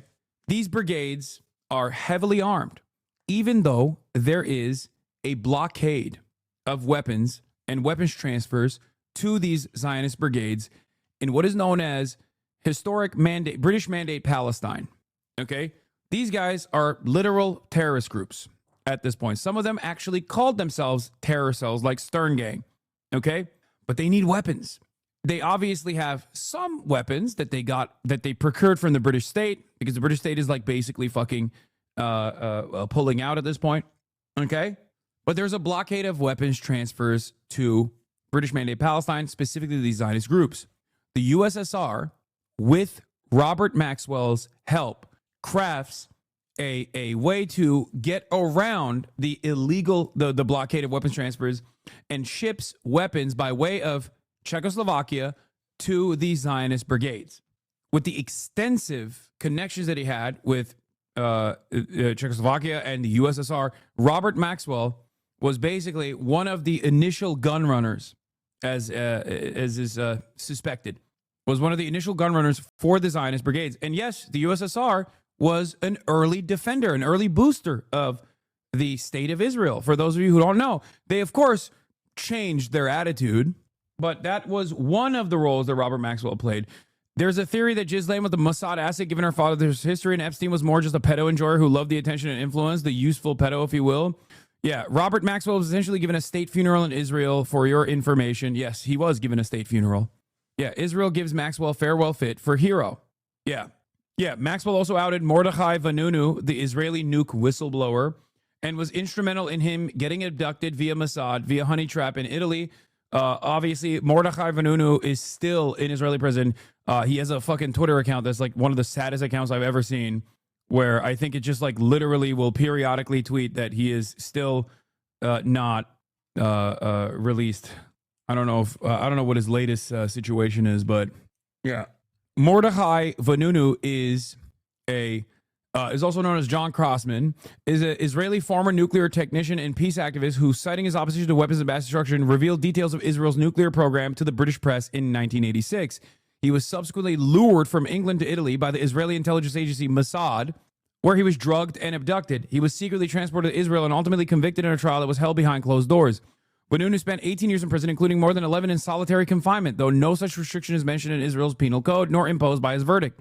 Released from prison in 2004, he was further subject to a broad array of restrictions on his speech and his movement and arrested several times for violations of his parole terms, giving interviews to foreign journalists and attempting to leave Israel. He claims to have suffered from cruel and barbaric treatment in the hands of prison authorities and suggests that things would have been different if he had not converted to Christianity. In 2007, Vanunu was sentenced to 6 months in prison for violating the terms of his parole. He is a whistleblower. I think he's still in prison. Is he not? Has he been released from prison? In May 2010, Vanunu was arrested again and sentenced to 3 months in jail and charged that he had met foreigners in violation of the conditions of his 2004 release from prison. Am I wrong? I'm pretty sure he's still kept under close watch by the Israeli state. It might be house arrest now. Yeah. But yeah, this is this extraction, this illegal arrest and kidnapping of Mordechai Vanunu for the crime of whistleblowing about Israel's nuclear program that they fucking stole. Okay. It was conducted by Robert Maxwell. Robert Maxwell played a role in this. So yeah, that is Ghislaine Maxwell's father. So Ghislaine Maxwell, despite the fact that the Maxwell name was tarnished and disgraced, still was in and out of these elite society circles with ease. She was born into it, and she like very clearly still had a deep embedded connection to a lot of these people, and also played a formative role in Jeffrey Epstein, connecting Jeffrey Epstein to other elites, societal elites. So remember that when talking about like the connections, the potential connections to intelligence. I don't know. I haven't really been following it too much. I just wish her well, frankly. She's now in jail. Yeah, I wish her well. I'd wish you well. I'd wish a lot of people well. Good luck. Let them prove somebody was guilty. So pretty clearly and that's the person, Ghislaine Maxwell, that Donald Trump is talking this way about. President seems to be extending his sympathies to Maxwell in very bizarre terms when asked, hey, do you think this person's going to turn in rich and powerful people?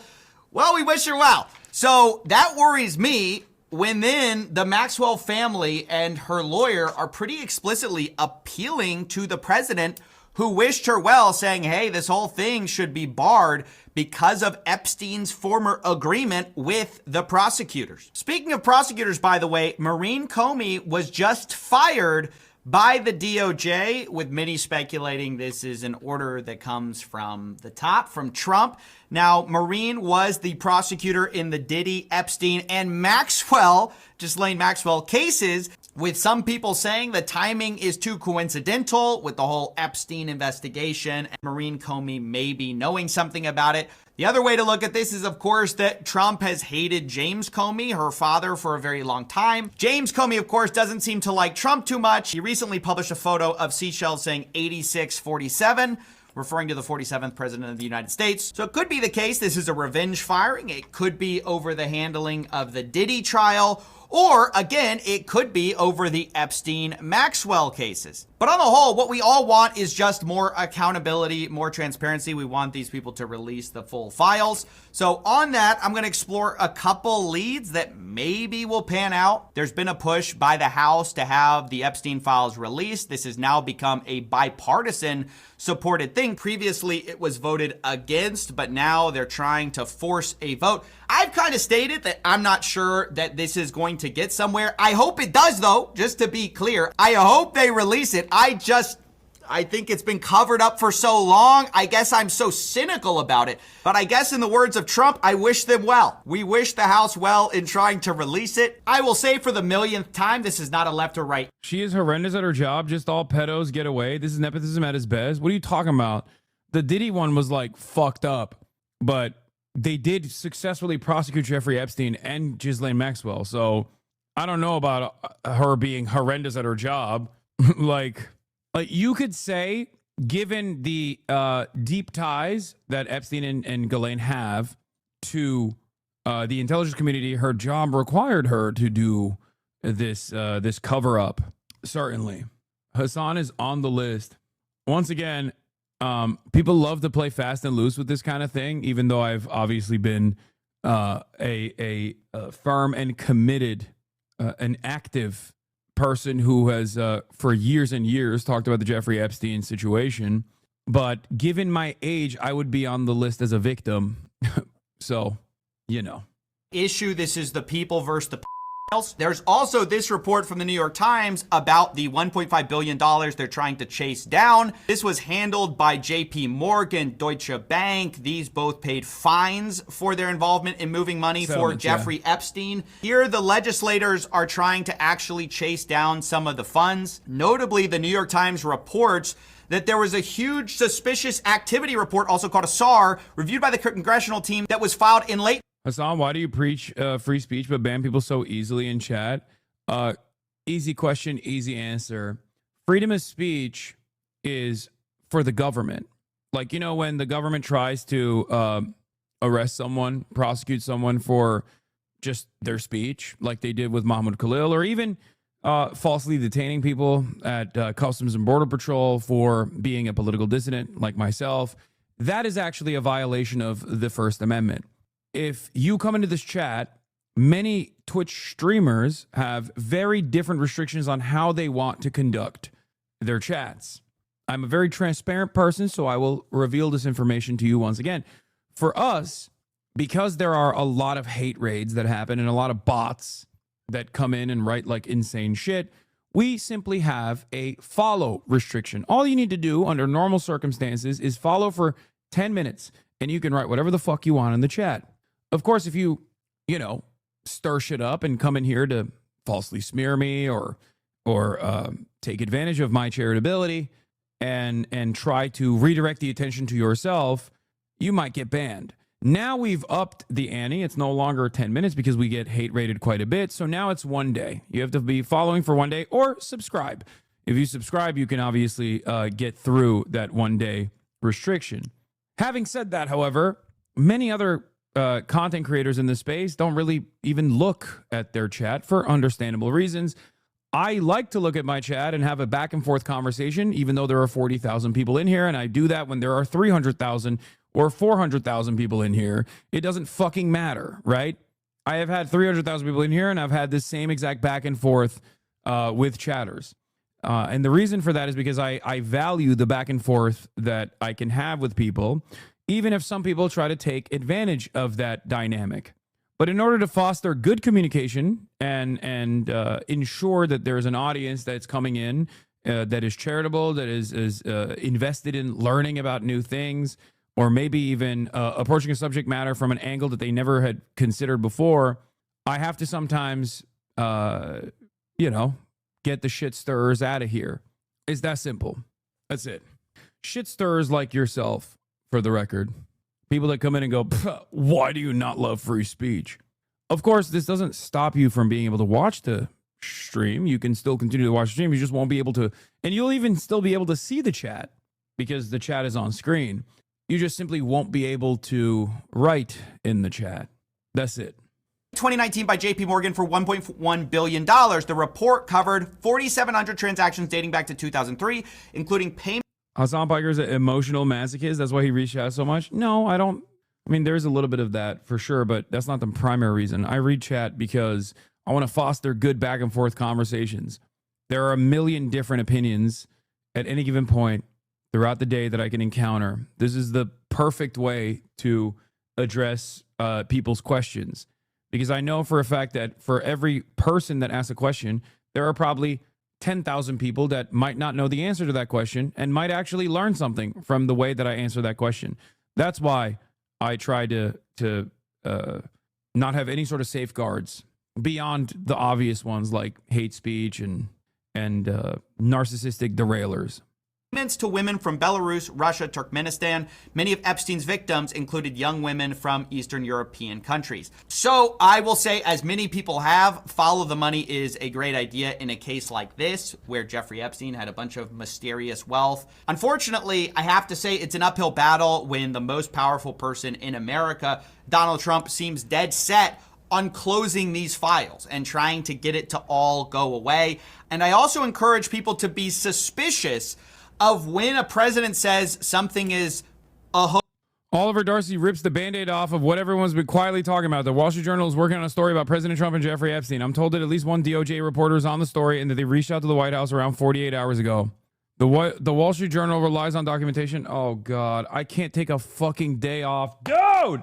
That is fucking annoying. Open Presence, thank you for the 10 gifted subs. Oh my God. Bombshell reporting coming from Wall Street Journal that goes into detail with the ties that the Trump administration has, with Trump himself has with Jeffrey Epstein, coming out soon. Open Presence. Aisha Esquire, thank you for the gifted subs. Open Presence with 100 gifted subs. An Oiler in the chat. Open Presence, thank you. The Piker Broadcasting Service, as always, is sponsored by you, the viewers. There are no ad breaks on the Piker Broadcasting Service. The real PBS, the real public broadcasting service, is the Piker Broadcasting Service, only sponsored by you, the chatters, by gifters like you, for viewers like you. Thank you. Hopefully it releases on Monday, this shit. Folks, despite the fact he said for years there are powerful people implicated in these files, even saying that he was going to be transparent, there was going to be a wave of accountability, only now they're covering it all up. They want you to trust them, and if you don't, you're stupid and or a weakling. Yeah, here is I tweeted about this already. I quote tweeted about this. I said, you don't understand, the intelligence community and Epstein worked really hard to get all that blackmail footage. You'll be ashamed to burn it. Here is Andrew McCabe, former FBI Deputy Director Andrew McCabe, saying the public has no right to know this FBI investigation's details. There isn't actually any public right to be able to see into sensitive FBI files, right? You can file a FOIA request, but there are something like 9 different exceptions to FOIA, and some of them are, you know, sensitive material, investigative material needed in a prosecution, things like that. So this is uncommon for people to be screaming for information from an investigative file. Oh, dude, it's uncommon. Yeah, okay, my bad. I thought we had a right to know. Sorry. Well, if the former FBI director, deputy director, says the people have no right to want to know what's in there, well, I guess then we should shut the fuck up, dude. My bad. Question is why? Why the about face? Well, Anna, look, latching on to the Epstein files, at one point it served him politically. Now that it doesn't, he is much less likely and much less willing to stick with it. Now, if you listen to that interview where the president was asked about the Epstein files back during the 2024 campaign, he almost was reluctantly saying it wanted to be released. If you continue that answer, he did say you had to be careful with what you release because it could it could destroy people's lives. That certainly something that he might feel strongly about regarding the Steele dossier years prior. But while the president didn't latch onto it as much as he's latched onto other conspiracy theories, as you just played, some of his allies, J.D. Vance, even his own son, and plenty of others did latch onto it, and now he can't seem to get away from it. What the administration would rather be talking about is that they're trying to sell their so-called one big beautiful bill. Vice President J.D. Vance in Pennsylvania yesterday trying to do that, and instead, here we are talking about the Epstein saga. They can't seem to escape it. Gabe, stay close. Julie, thanks for your reporting. And Kush, you recently wrote in Politico that there may be 3 possibilities here of what's going on with the Justice Department on these Epstein files.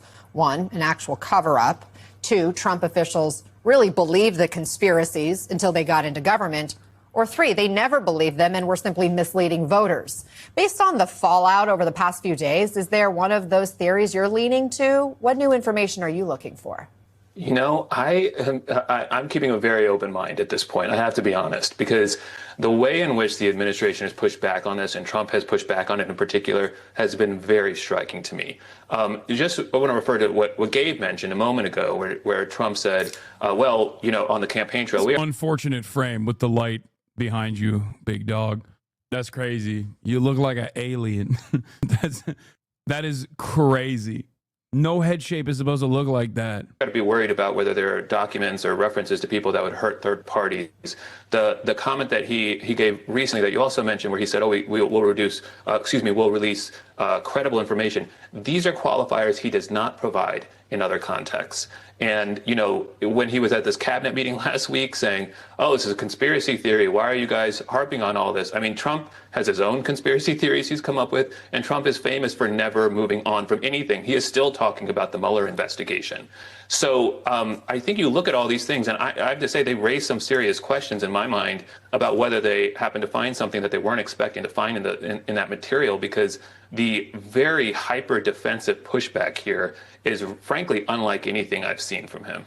It's definitely remarkable, that 180. I keep trying to understand why he's going after his own supporters on this. There's this other new development, Ankush. I'm wondering what you make out of it. The DOJ firing federal prosecutor Maureen Comey, apparently with little or no explanation. She's James Comey's daughter, former FBI director. She also played a role in the prosecution of Jeffrey Epstein and his co-conspirator, Ghislaine Maxwell. What do you make of the timing of this firing amid this debate over the Epstein files inside Trump's orbit?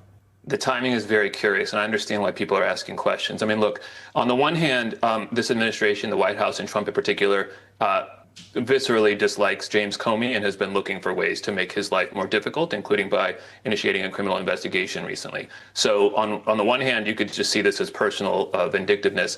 On the other hand, the timing of it is raising questions among people about whether or not this may be some further effort. Yeah, President we know Trump why this happened now. that the FBI Okay, he hates James Comey. He hates the daughter for sure, but also you know, she was a person. She was the person who was involved with the Epstein and Ghislaine investigations. Like, what do you mean? I should look into the Epstein case, but not necessarily because of Epstein's actions, but because he says it's a scam pushed by. It's also funny because, like, it's funny because, like, it is so haphazard. Like, the way that the Trump administration, I said this yesterday, like, every day they do a new thing. Do you like large breasts? I like all breasts, large and small, breasts of all sizes. Anyway, that's a crazy question. But see, chatters, people ask me all kinds of different questions, and I answer all kinds of different questions in the chat. But as I was saying yesterday, like every day, the Trump administration tries to haphazardly and in the silliest ways possible move the conversation away, move the attention away from the Epstein stuff. And they do it in such a shitty way that it literally invites further scrutiny, and it's more and more suspicious. Every step that they've taken on the Epstein issue so far makes them look more suspicious. Democrats. But they ought to look at. Stop dodging the big questions. Why aren't you as strong as Dr. Abdul Al-Sayed? Interestingly enough, I will be having Dr. Abdul Al-Sayed on the broadcast on Monday. To the Jeffrey Epstein hoax too, because that's another hoax that's frankly put out by the pushing the Republicans and put out by the Democrats. Just to be specific on timing, Epstein was investigated and arrested during Trump's first term. Now, Trump and Epstein, of course, were once friends. Trump's talked about that in the same circles decades ago. This photograph goes all the way back to 1997 in Mar-a-Lago, so it's a long time ago. And Trump hasn't been accused of any wrongdoing in the Epstein case. Out front now is Jack O'Donnell, the former president and chief operating officer of the Trump Plaza Hotel and Casino. Jack, just as all this conversation comes up, we've talked to you many times over the years, you and I, but you worked with Trump in an important period, 1987 to 1990. And I know that's, we talk about a lot of this friendship going back that long. You heard the name Jeffrey Epstein a lot during the time you worked with Trump. Can you tell us about their friendship? Oh, sure, Aaron. First off, it's laughable that it wasn't a good friendship, if not his best friend during those days. I mean, he frequently came down to Atlantic City, the two of them, to attend special events. I heard reference in several conversations, and in one conversation where I had to specifically talk to him about Epstein and his presence in the casino. So it was. It was. In my mind, it was his best friend, from really the time I was there for 4 years. His name was, not constant, but it came up quite a bit. Why doesn't anybody talk about the Michael Wolff interviews? Because he's a bit of a fabulist. He is a bit of an embellisher. And when you're at that, when you're branded as that, I think people just don't take you seriously.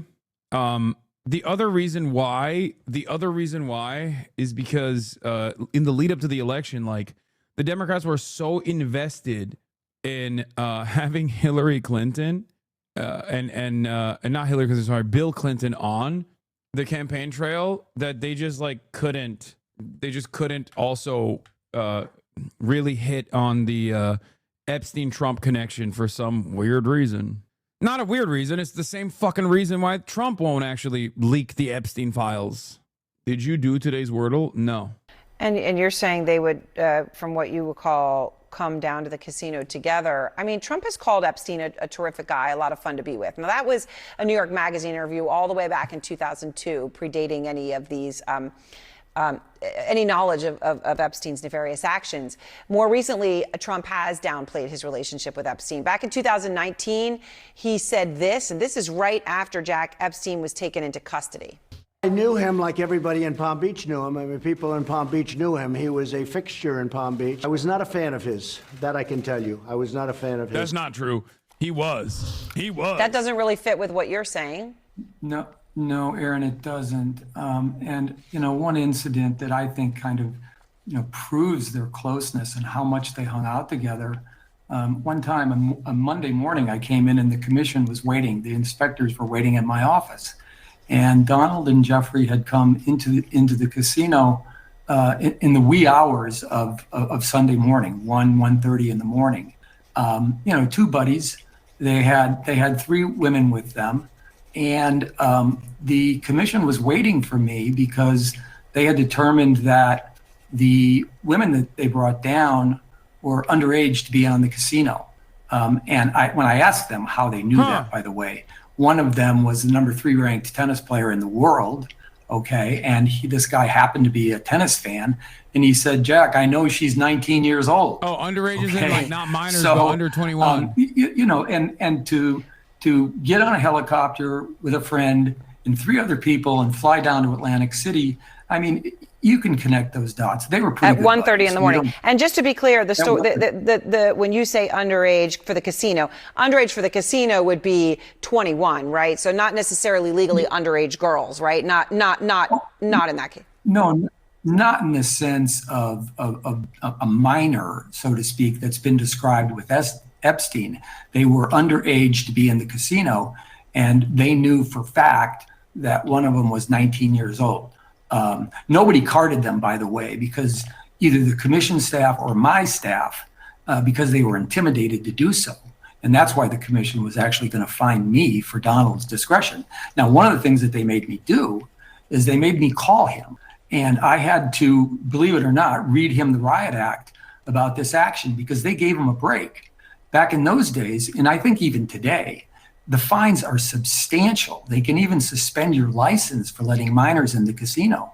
And I had to call them and say, look, they're giving you a break this time. But if this happens again, the fine is going to be substantial and it's going to be on your head. And oh, by the way, it's not going to look good, you and this guy Epstein coming down here with these young women. What did he say? Oh, well, he was shocked that they let him off the hook, first off. He was flabbergasted. He said, I can't believe they're they're not throwing the book at me. Nobody gives me a break. And that really was his reaction. And I did tell him in that conversation, I don't think you should be hanging out with this guy, just so you know, and you certainly shouldn't be doing that in Atlantic City. All right, Jack O'Donnell, thank you very much. And for all of this and sharing your recollections here. I appreciate it. It's always good to talk to you. So now you hear what Jack had to say. I want to go to the veteran investigative journalist Barry Levine, who is the former executive editor of the National Enquirer. He was in that role for 17 years. The author of The Spider, Inside the Criminal Web of Jeffrey Epstein and Ghislaine Maxwell, where he led an exhaustive investigation into Epstein. So, Barry, you hear what Jack had to say. The Jeffrey Epstein case better than almost anyone. So when you take a step back and you look at all this firestorm right now, that is out there. What key information is still being withheld from the public? Well, Aaron, certainly, I first want to say that calling this thing a hoax is such an insult to Jeffrey Epstein's victims. As the Justice Department told us, there's about 1,000 victims who had been abused. And for this to be called a hoax is just horrible. Say that to the woman who swam from his island to escape. Say that to the families of 3 of his victims who... No, 1,000 is like the State Department memo that came out, the FBI memo that came out on it, saying that there were more than, at first the initial reporting, the initial investigations was 36 minors that were victims, and now it's thousands of victims, 1,000 victims, over 1,000. Who have passed on, one from suicide, 2 from accidental overdoses. So, yeah, that's the ones that we know of, by the way. So, I'm absolutely appalled at as how Trump is handling this situation. But there is still so much that we can learn from these files. And I think that, as the speaker said, let's see transparency here, because not only can we learn more about men who are in his circle, who are in his web, as I wrote in my book, who were involved in this, but we can also learn the financial connections of how the money was distributed to him. I mean, it took millions of dollars for him to maintain this operation over 2 decades. And we need to see exactly how the FBI treated this, who they investigated, were there financial crimes here of individuals. Yeah. It's beyond like the stuff that people pay the most attention to, which is the sex trafficking. Understandable that people would pay the most attention to that because it's the most heinous of the crimes. But I suspect a big part of the reason why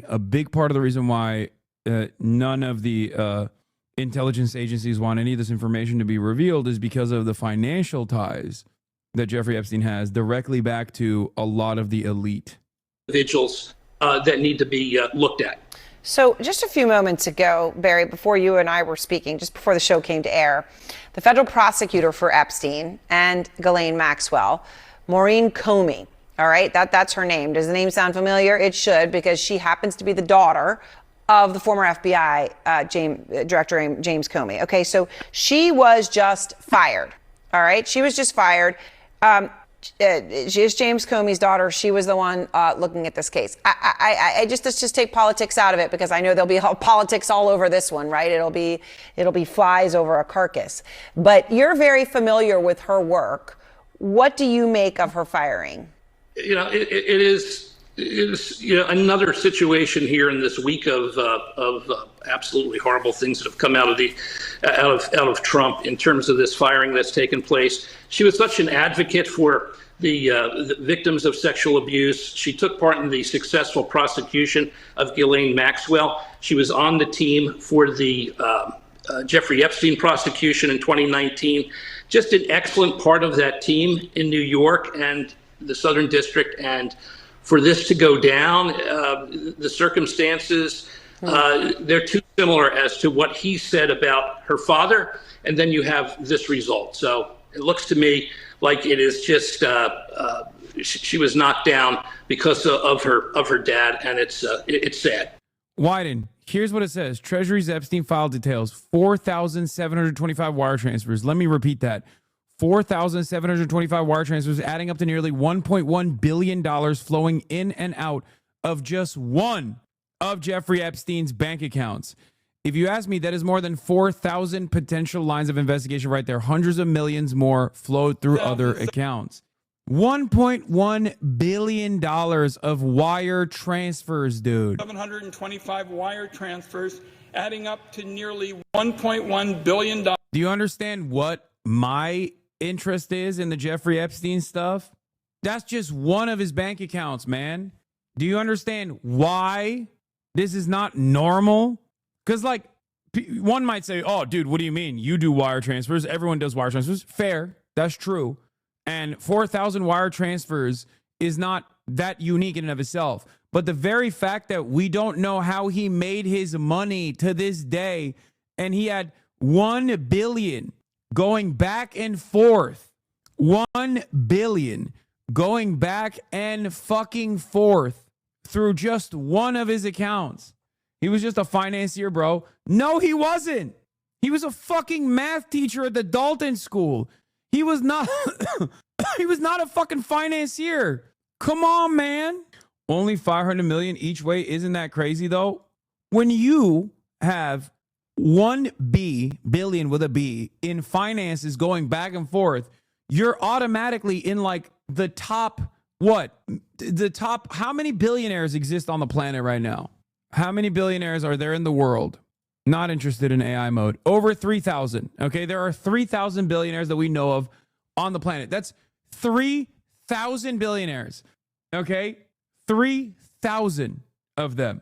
And even back then, there was even less, far less than 3,000 back then. Okay, we're talking about a guy who was going back and forth with billions. He is not a fucking oligarch in Russia. He's not Vladimir Putin. He's not an oil baron in Saudi Arabia. He's not a sheikh.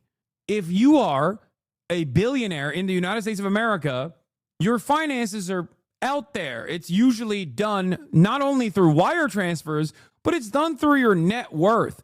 The very fact that like your valuation was in the B, okay, on the billionaire side, your overall net worth was on the billionaire side, and you were doing wire transfers to the tune of $1 billion, that's not normal. That is not a normal amount. If that's a business account, it's definitely not that crazy.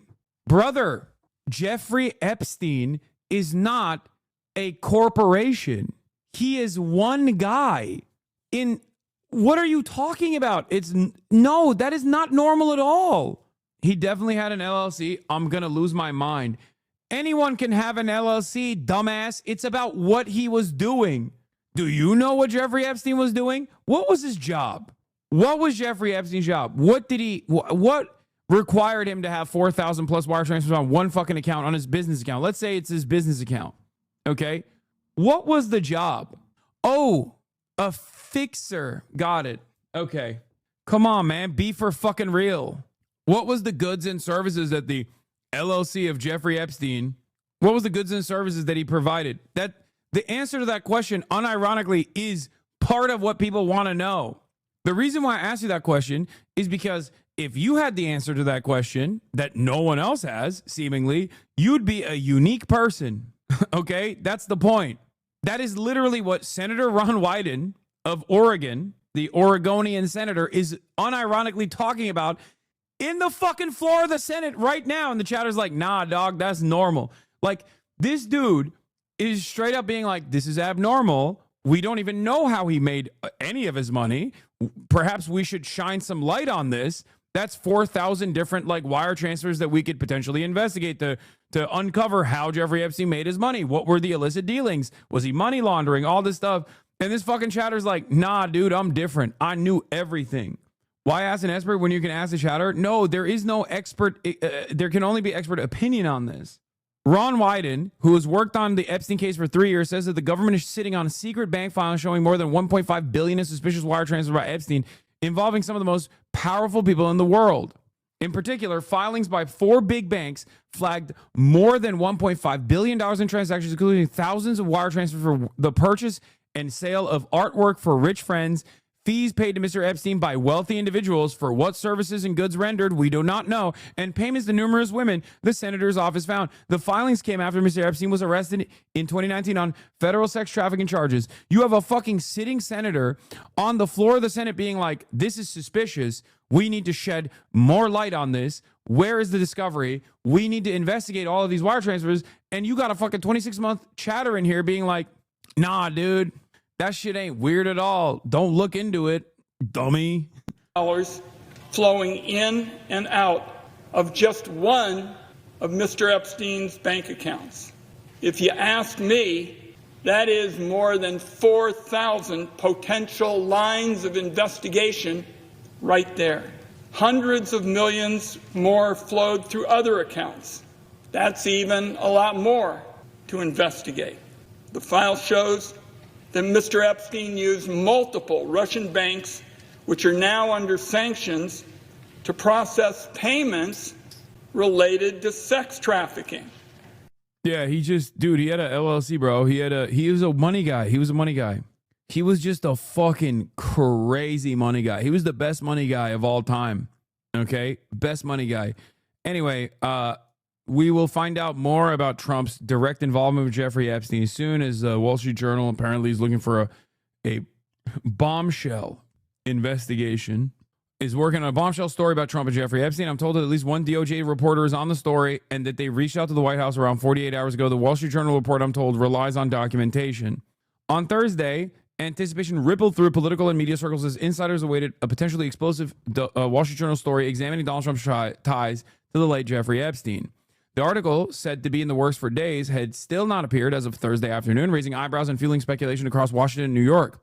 According to people familiar with the matter, the Journal is facing pressure from the White House over the story. In fact, Trump is said to have personally called Emma Tucker, the Journal's editor-in-chief, to voice his objections. The specifics of the call remain unclear, but it's hard to imagine Trump voiced anything but outrage. It's unclear whether Trump reached out to Rupert Murdoch, whose news corporation owns the Journal.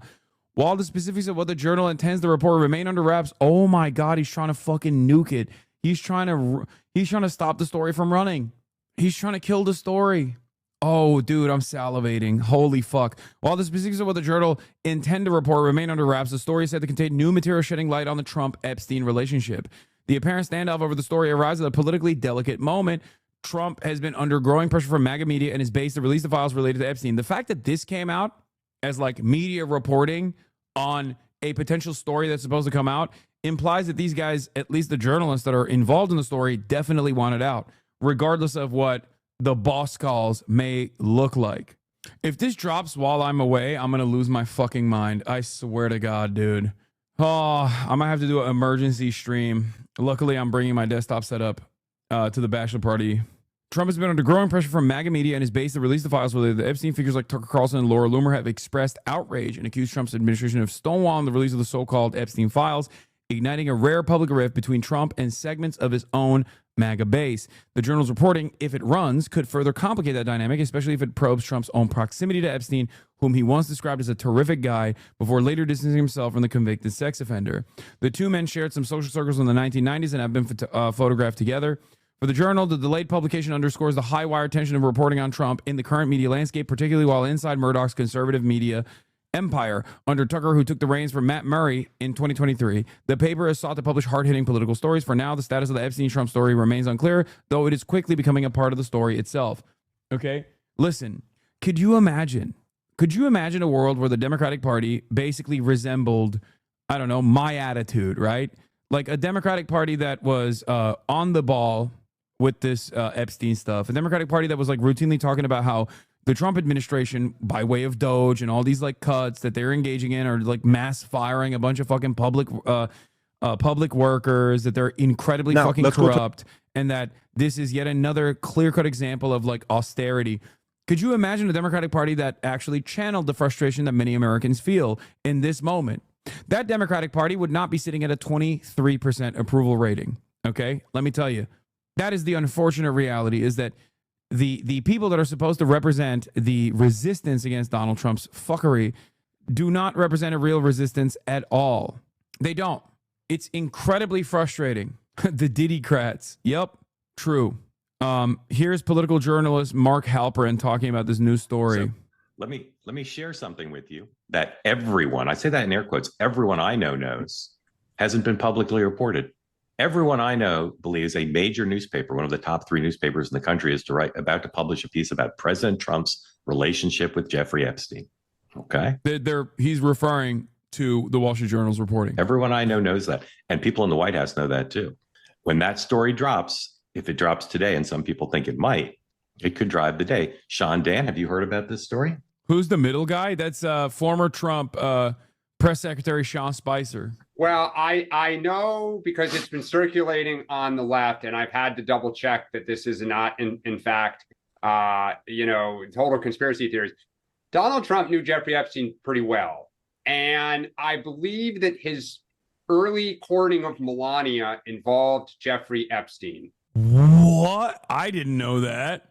I mean, I know that they were involved, but wait, what?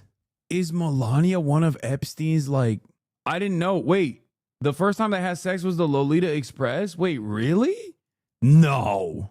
He introduced them. I thought you knew. No, I did not know that. What? I didn't know this was a known fact. I thought it was a fucking real one, dude. I thought I knew this shit. This is the Daily Beast article. Explosive tapes recorded by author Michael Wolff show Epstein claiming Trump liked to fuck his friends' wives and first slept with Melania on the Lolita Express. No, that's from the Daily Beast article covering what's his face is reporting Michael Wolff, I think, right? Or I keep saying I keep getting it's not Michael Wolff. Is it Bob Woodward? It's been a rumor for years that Melania was one of Epstein's girls. You yourself mentioned that they had sex the first time on the Lolita Express. No, yeah, it's Wolff. Yeah, Michael Wolff is the one who claimed this, and I didn't treat it with like as much. I guess it just like escaped my brain because I didn't think about it as like a sincere new piece of information. And that has been reported by mainstream outlets over the last 10 years. Alleged, I guess. I want to be careful. You've already been, I say with respect, somewhat careless, but keep going. Yeah, but I think that, if that is where this report is going, it's just kind of collecting and putting together and synthesizing old news. No, this story has new news. Sean, what do you know about this story? Vague, I probably know about Dan level, right. But I don't. Let me throw out some questions. Let me throw out some questions, and I'd like you to jump in. Let's do it game show style. Either answer them or say, "In fact, we don't know." Ready? How did Donald Trump and Jeffrey Epstein meet? I don't know. Don't know. Did Donald Trump ever go to Jeffrey Epstein's townhouse? Yes. How many times? Jesus Christ. Wait, which townhouse? I mean, we know that in the early 90s, Donald Trump and Jeffrey Epstein were involved with one another. We know that. There's footage of it. It's in Mar-a-Lago. There's two parts to the story. There's the first part that like has more, requires more investigation, which is like the pre-Epstein arrest, like circa 2006, where Donald Trump and Jeffrey Epstein were closely associated with one another all throughout the 90s until the early 2000s. That part is known. That's out there. That's out in the open. Okay? I'm going to look this up. Hold on. When did Melania meet Donald? Okay, so Melania Trump met Donald Trump in 1998 at a New York Fashion Week party. They began dating shortly after. If that's the case, and it says Zampoli introduced her to Donald Trump here, Paula Zampoli hired her and sponsored her immigration to the United States in 1996. She works as a model in Manhattan, where Zampoli introduced her to Donald Trump in 1998. So listen. This makes sense as to, in the timeline, Donald Trump is still friends with Jeffrey Epstein, and we know that Jeffrey Epstein is heavily connected to the modeling world and uses, at the very least, Jean-Luc Brunel, who also died under mysterious circumstances in a French prison recently, a couple years ago, had numerous modeling agencies that he was using to sex traffic victims for Jeffrey Epstein, right? So at this point, the timeline does match up if Donald Trump actually met Melania while he was still friends with Jeffrey Epstein, and therefore Jeffrey Epstein could have played a role in meeting, in connecting Melania Trump and Donald Trump. So that makes sense. Paolo Zampoli is an Italian-born New York City-based businessman. He is the only child of a Milanese family. He founded the ID Models in New York City. He wanted to form a partnership with the Trump Organization as a director of international development. He is now, on December 2020, Mr. Zampoli was announced as an appointee, a member of the Board of Trustees of the John F. Kennedy Center for the Performing Arts by President Trump. Oh my God. When are they going to release the fucking Epstein file? The Wall Street Journal thing, major scoop. Trump is reportedly terrified of an upcoming... Oh, fuck, I hate that this is like... Hey, what the fuck? Cancel your trip? No.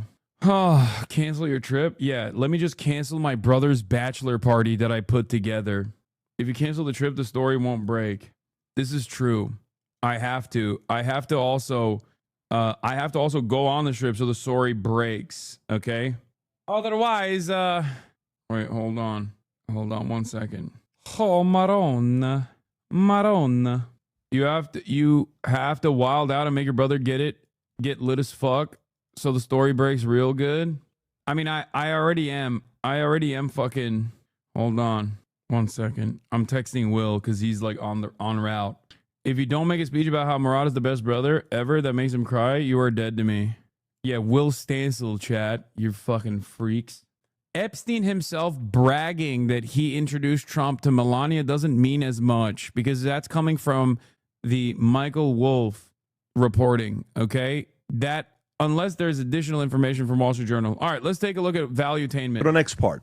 Last night, we're at the boardroom till 11 o'clock at night with some interesting people who are connected on the political side, and we're having conversation. I'm like, hey, one of the guys that was there, I said, what's up with this Epstein stuff? Why is he not letting this go? You screwed up. You had a fumble, but you're not letting it go. You keep bringing it back up. There is not a single person that's bringing more attention to the Epstein than Trump. Not one. No, and there isn't anybody that's bringing more attention to this than him, okay? And then he comes out yesterday and he calls MAGA-based stupid people and gullible weaklings over Epstein files. Rob, I don't know if you have this clip or not. The radical left Democrats have hit, is that the one or no? This is his Truth Social post, and then he commented as well. I have the video as well. Do you have the video? Play the video first of stupid people. Because, you know, I want to know the strategy behind saying something like this. Go ahead, Rob. All this intrigue over the Epstein files, but I do want to ask you to clarify something you said this morning. You said this was all a hoax. Has your attorney general told you this was a hoax? What evidence have you seen? No, it's not the attorney general. No, I know it's a hoax. It's started by Democrats.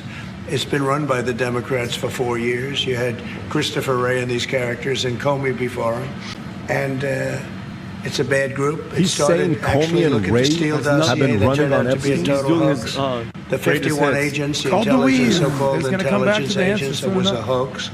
I was skeptical towards conventional wisdom, suggesting Trump had put together this amazing permanent coalition that guaranteed eternal GOP dominance, and that culture has shifted so much that he was scandal-proof. I didn't expect them to blow it all so fast, though. They got it there and decided they absolutely needed to pass the fucking kill yourself if you make less than $200,000 a year act, give foreign policy to Miriam Adelson, and then pivot to, look, the president probably committed sex crimes, but is that the worst thing? Straight up, that is literally what's happening here. Don't worry about it. Come on, guys, don't fucking worry about it.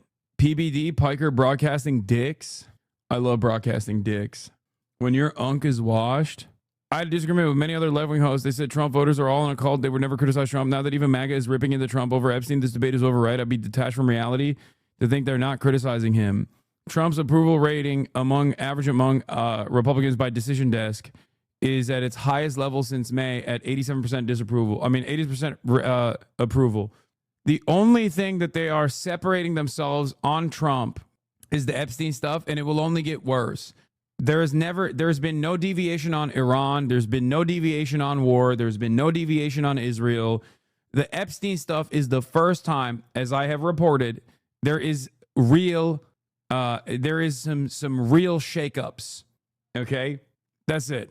And that's also because the Trump administration is, weirdly enough, doing spectacular things. Like they are doing every wrong move they can do. Trump is trying to get the story killed because of how innocent he is. Like, even the Wall Street Journal report where he's like, it's fake news. It's like, don't release it. Like, this is insane. It's just, they're doing everything wrong here. I don't even know how you get out of this in general, but it's like shocking.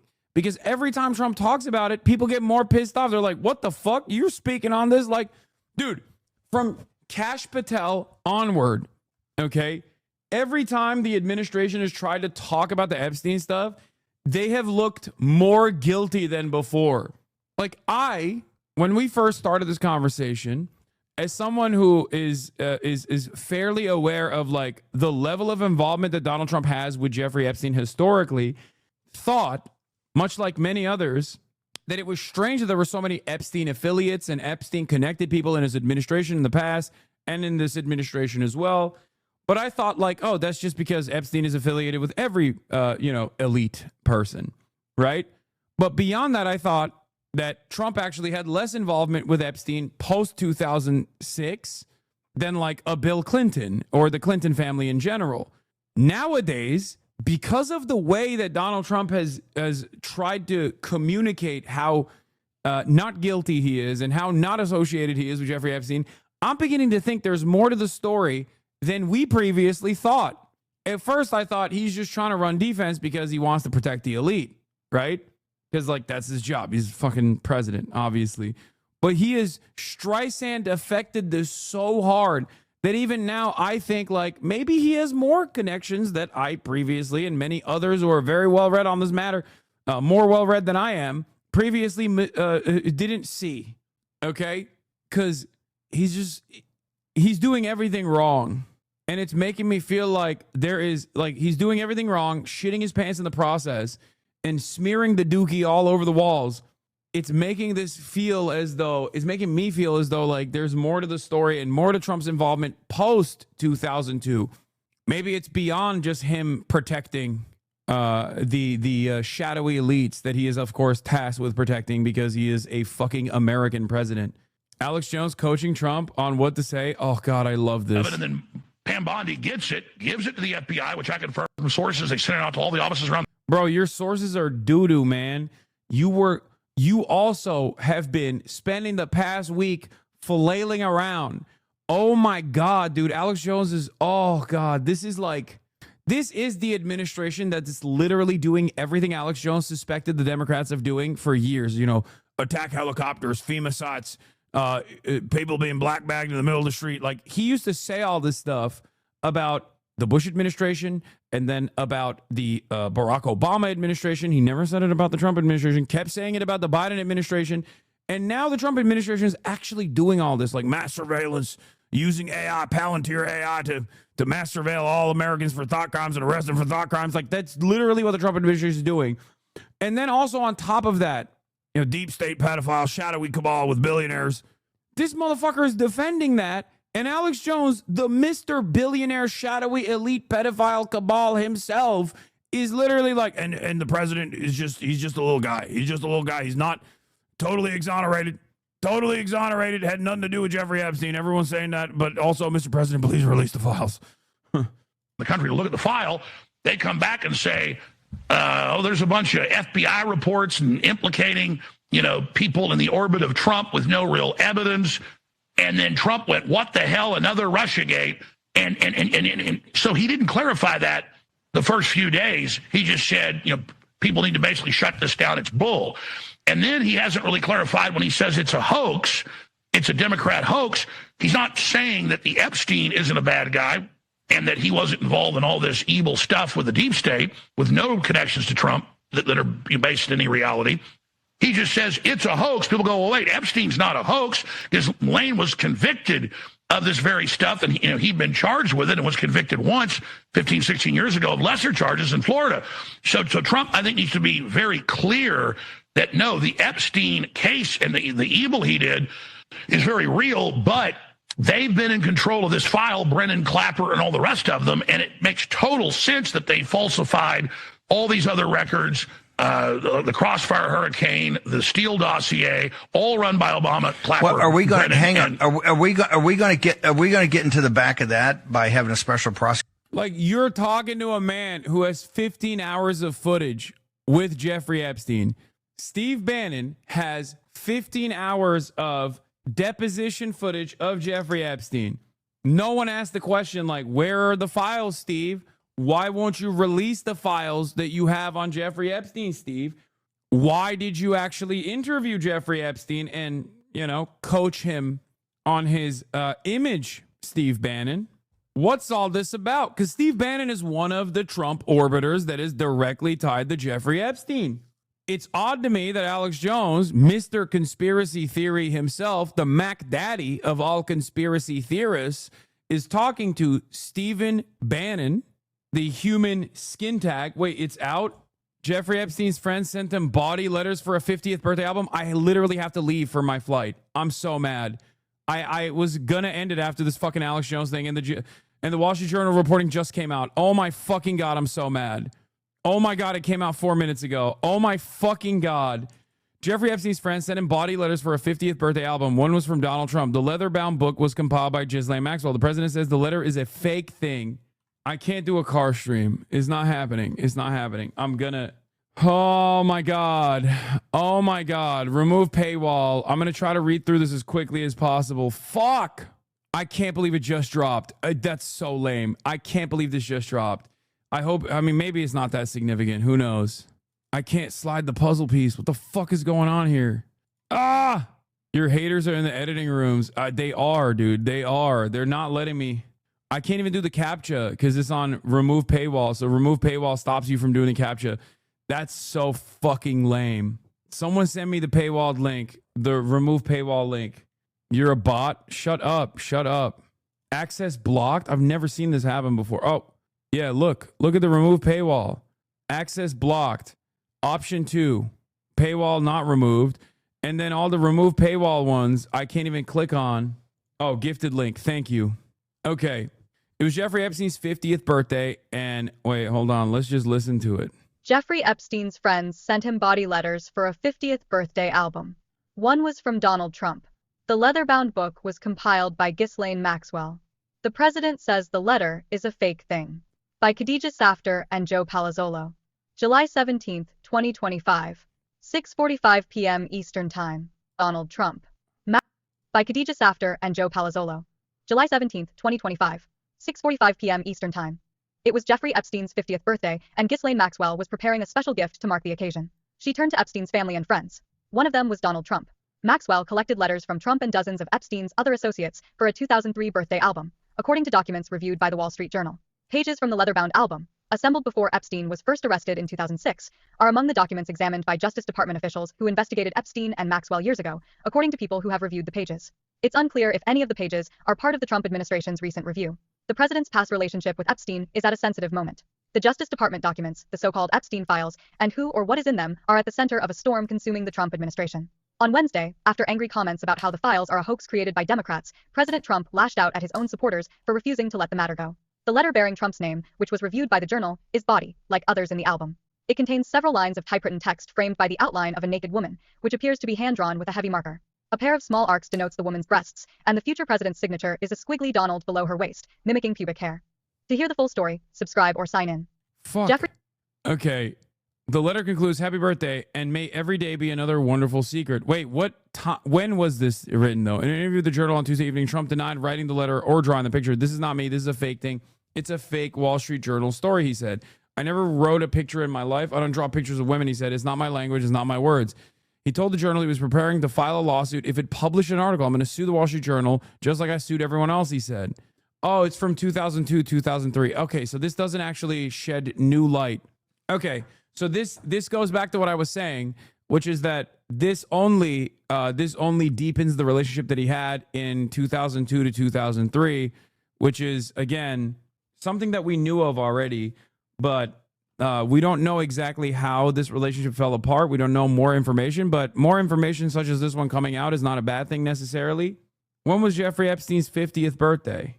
Unless it's past. Well, it says allegations that, because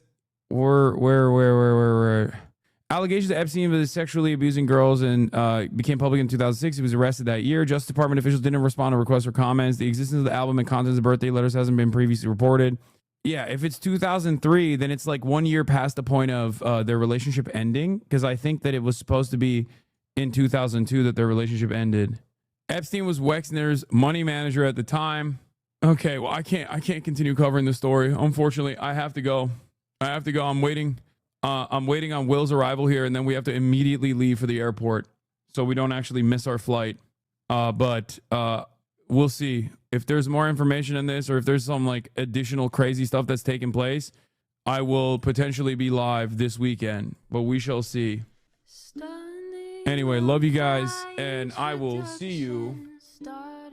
Unless something crazy happens, I'll see you on Monday. But if something crazy happens, who knows? Who knows when I will fucking be live? You know what I mean? God damn it.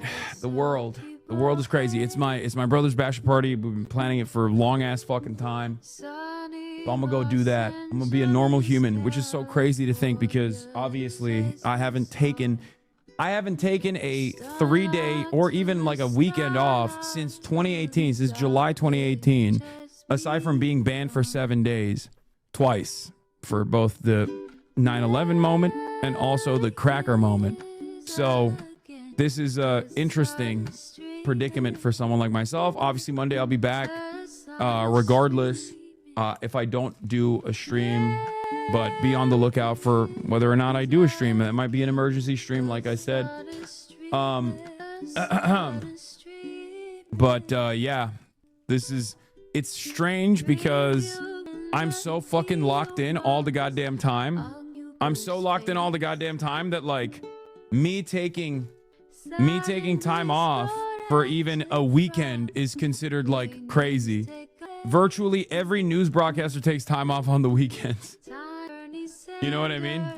Most of my peers normally take the weekends off. Obviously, they take a break on weekends, and on top of that, they also don't stream every single day.